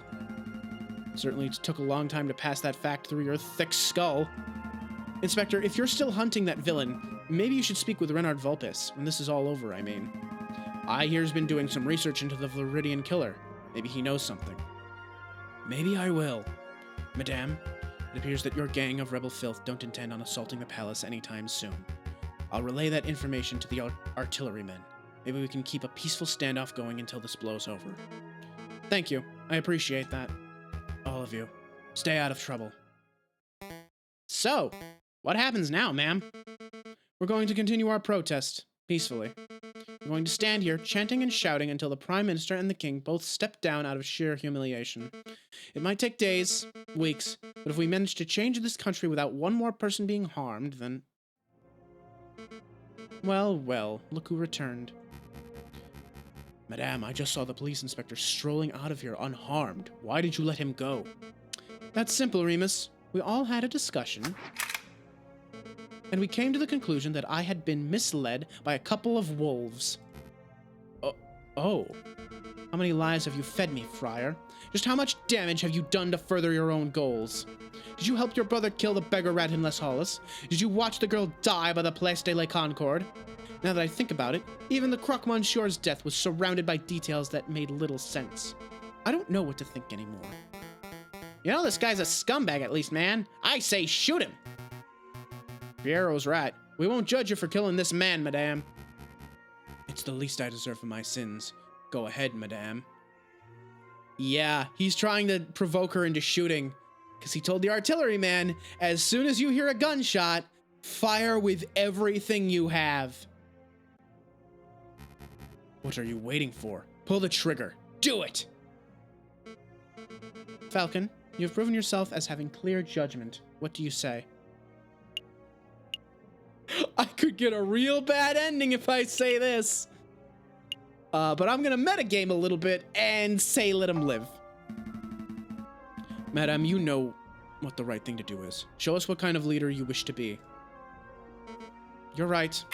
I said that this will be a bloodless revolution, and I can't make any exceptions, not even for a monster like this wolf. Wow. This is amazing, completely unprecedented. You've buckled all my expectations, avoided every temptation, and opted for an option that shouldn't even exist. Well done, madame. Well done, Falcon. You have demonstrated the power of pacifism in its purest form. But unfortunately for both of you, I'm no pacifist. Everyone get down!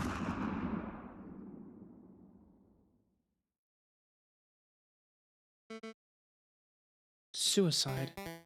Shooting himself in the head. What a loony. Hardly a surprise that the wolf would be too cowardly to face a real punishment. This isn't right. Not the solution I wanted either, Falcon, but I can't say I'll mourn the friar's death. No, that's not what I meant. I meant that it doesn't make sense for him to kill himself so abruptly. And that comment of his was almost like, I think we need to get out of here. All of us, right now. Falcon, what are you talking about? Ah, that was a gunshot. Really close, too. I can't afford to hesitate. It's me or them. Officer, hold your fire. No way. I can't afford to take chances. It's me or them.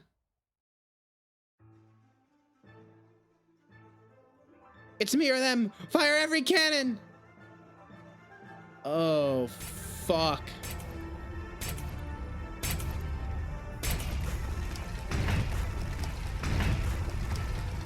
Oh, shit!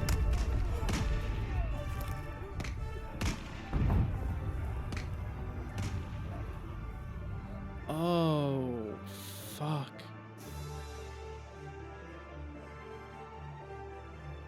Valerity couldn't do it. Can anyone hear me? Piero, Fontaine. Hello, anyone? I'm here, madame. Falcon? Of all the people, I think I made a mistake, Falcon. Where did I go wrong? Was it when I lost my temper over seeing that dead girl? Was it earlier when I shot that prosecutor? Yeah, that's the one. Or was it earlier still when I first listened to that monstrous friar in the first place? I've made a lot of mistakes. We've all made mistakes, madame. Most people's mistakes don't spark bloody revolutions. Can you move, madame? I don't think so.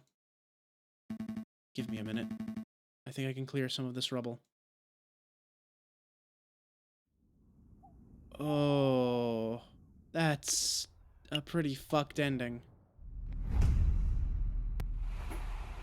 Dear Monsieur Vulpes, I'm writing to you from the Demiao Railway Express. Modern technology truly is amazing. I've decided to take your advice and have gone on vacation until things settle down. The king fleeing to Britain, the Second Republic taking over, it's all crazy stuff. Anyway, before I left, you asked if I knew what happened to Falcon. Well, I got my hands on a copy of the official police report, and it says that Falcon died during the attack on the barricade. But it also says that police didn't find a body, same as Leone Beaumort. Weird, huh? Rumor is that he was probably blown away by cannon fire, but that doesn't sound right to me. The Falcon I knew was tough and intuitive. I think he found a way to escape and survive. So, in my opinion, he's still out there. It's possible, isn't it? Anyway, I should wrap this letter up because I'm about to reach my stop, Vienna. I'll let you know how Mademoiselle Signia and her parents are doing. Maybe you should come pay a visit sometime. Send my regards to Mousy. Yours sincerely, Sparrowson. P.S. I see a person selling Millerum strudel. What is it?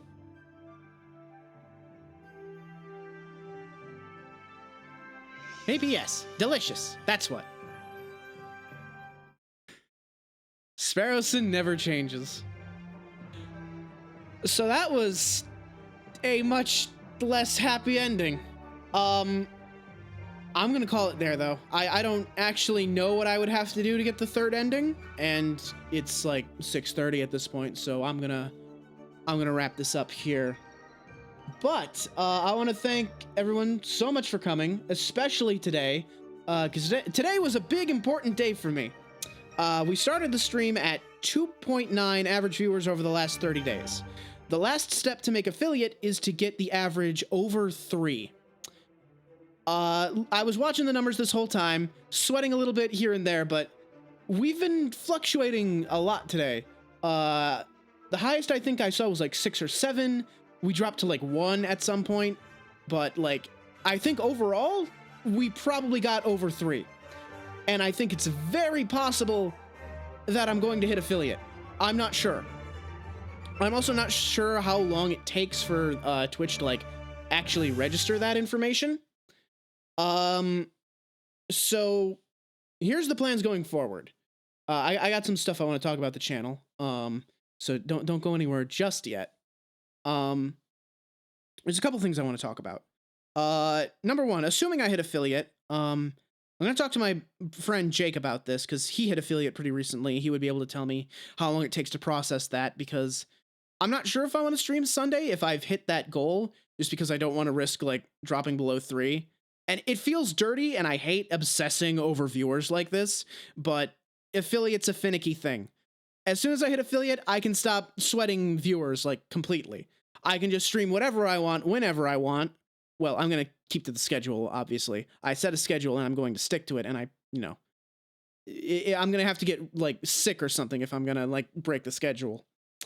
But, I might stream like random extra days or just stream like random extra stuff or experiment with new content on the weekends. And that kind of segues me into the other thing I want to talk about, which is the content. I think I'm starting to find my niche, and I'm starting to find the things that like work well on the channel. The Drunk Uncle stream, if you don't follow the YouTube channel, the Drunk Uncle stream went up on YouTube this Wednesday, and it got a lot better reception than the Bug Snacks highlights. Like the Bug Snacks highlights, they got fine views, like people watched them, but I got the most feedback from the Drunk Uncle stream. Like a lot of people said, "Oh wow, this is like really entertaining. This was really fun to watch." So I kind of want to roll with that a little bit. I want to roll with this whole idea of playing characters on stream. Uncle Bill is definitely going to make a comeback as soon as I can think of a good way to bring him back. But I'm playing with the idea of introducing more characters and having like a small cast, like a one man show sort of deal. I think that'd be fun. I've played around with a couple of character ideas in my head already.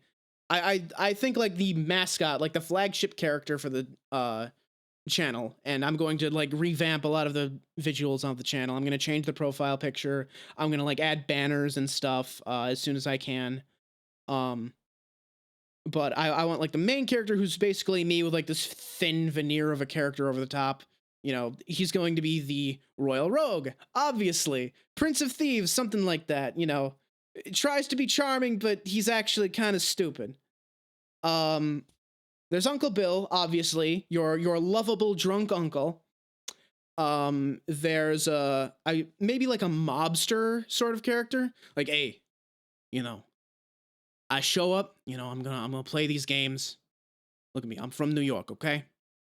You don't want to fuck with me, otherwise you're gonna wind up with a pair of concrete galoshes at the bottom of the nearest goddamn river. You don't fuck with me. You got Jet? You got that?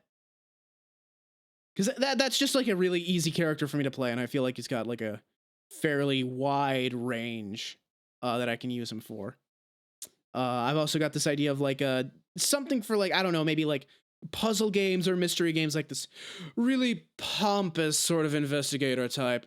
Really thinks a whole lot of himself. Very much, you know, like believes he's better than everyone, believes he's smarter than everyone. When in actuality, maybe he's not quite as smart as he thinks he is. Also also a bit prone to bouts of very verbose rage. You absolute scumbag.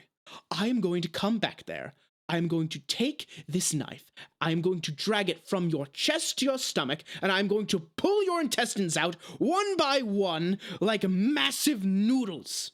Something like that. I don't know. I'm playing with the idea. I don't know. Playing characters is hard, but, you know, I got lots of time to develop the content and refine the act and all that stuff. As far as like the visuals go and the channel makeover that's due, and the fact that I'm going to have to come up with emotes now that, you know, the subscribers are going to be a thing, the revamp's gonna probably take a little while, because the main character, the flagship character, the really important one, I have a specific artist in mind that I want to commission to help me design him, just because I've got a really good, like, this artist has like a really good track record. I've commissioned them before, and they have this really good knack of just like being able to fill in details and add details that I really like and didn't know that I wanted. Like one time I ordered a commission and I like checked the box for like detailed background. And then I explained the commission, you know, everything I want in the picture. And then I completely forgot to like describe any sort of background. It just slipped my mind like entirely. And then when I got the commission back, there was the background, and it was just like, I looked at him like, oh yeah, I forgot to describe a background. Well, this background is way better than anything I could have come up with. So that's why I kind of want to wait and have them help me design the character, just because they, you know, they have this knack of like filling in details that I really enjoy. And I have like a basic idea of the character I want to make, but I'm struggling with like a few of the finer details of the design to really make it like stand out. So I'm going to wait until their commission queue clears, and I'm going to try and grab a commission. I don't know how long their commission queue is. I might try and like message them on Twitter and ask for like a rough estimate. If it's going to be like a long time, like a few months, I might like just get like a prototype, like pay a friend to like draw me a prototype or something like that. I don't know. We'll see. But yeah, I'm very serious about like this. Like I'm doing it for fun. Obviously, it is a lot of fun, but the end goal is to like try and do this full time eventually. I don't know how long that's gonna take. I don't know if this channel is just gonna be like, you know, single digits, just like friends coming to watch me. I'm happy with that. Like that's fun to do, but you know, I'm gonna give it a year and we're gonna see where things go. If I can pull in like some, you know, strangers, like people I don't know, and I have pulled in a few strangers. I'm pretty sure I have at least, you know, 60 followers, and I certainly don't recognize all of these names. You know, I recognize a good number of them, but not all of them. Hopefully, the channel keeps growing. You know, if I do something that you guys like, or there's like a video on my YouTube channel that you really enjoy, if you could share it with your friends, you know, it's a big help. It's really cool. There's no way to sound that and to say like this and do like all the calls to action stuff and not feel weird about it. So there you go. There's your call to action, I guess. But okay, I'm done now. I'm done talking. Let's see. No one to raid. Okay. Take care, everyone. Thanks again. Maybe stream tomorrow, maybe not. Depends on like what the viewer average is. But hopefully the next time you hear from me, it's as an affiliate. So take care, everyone. Have a good night, and I will see you soon.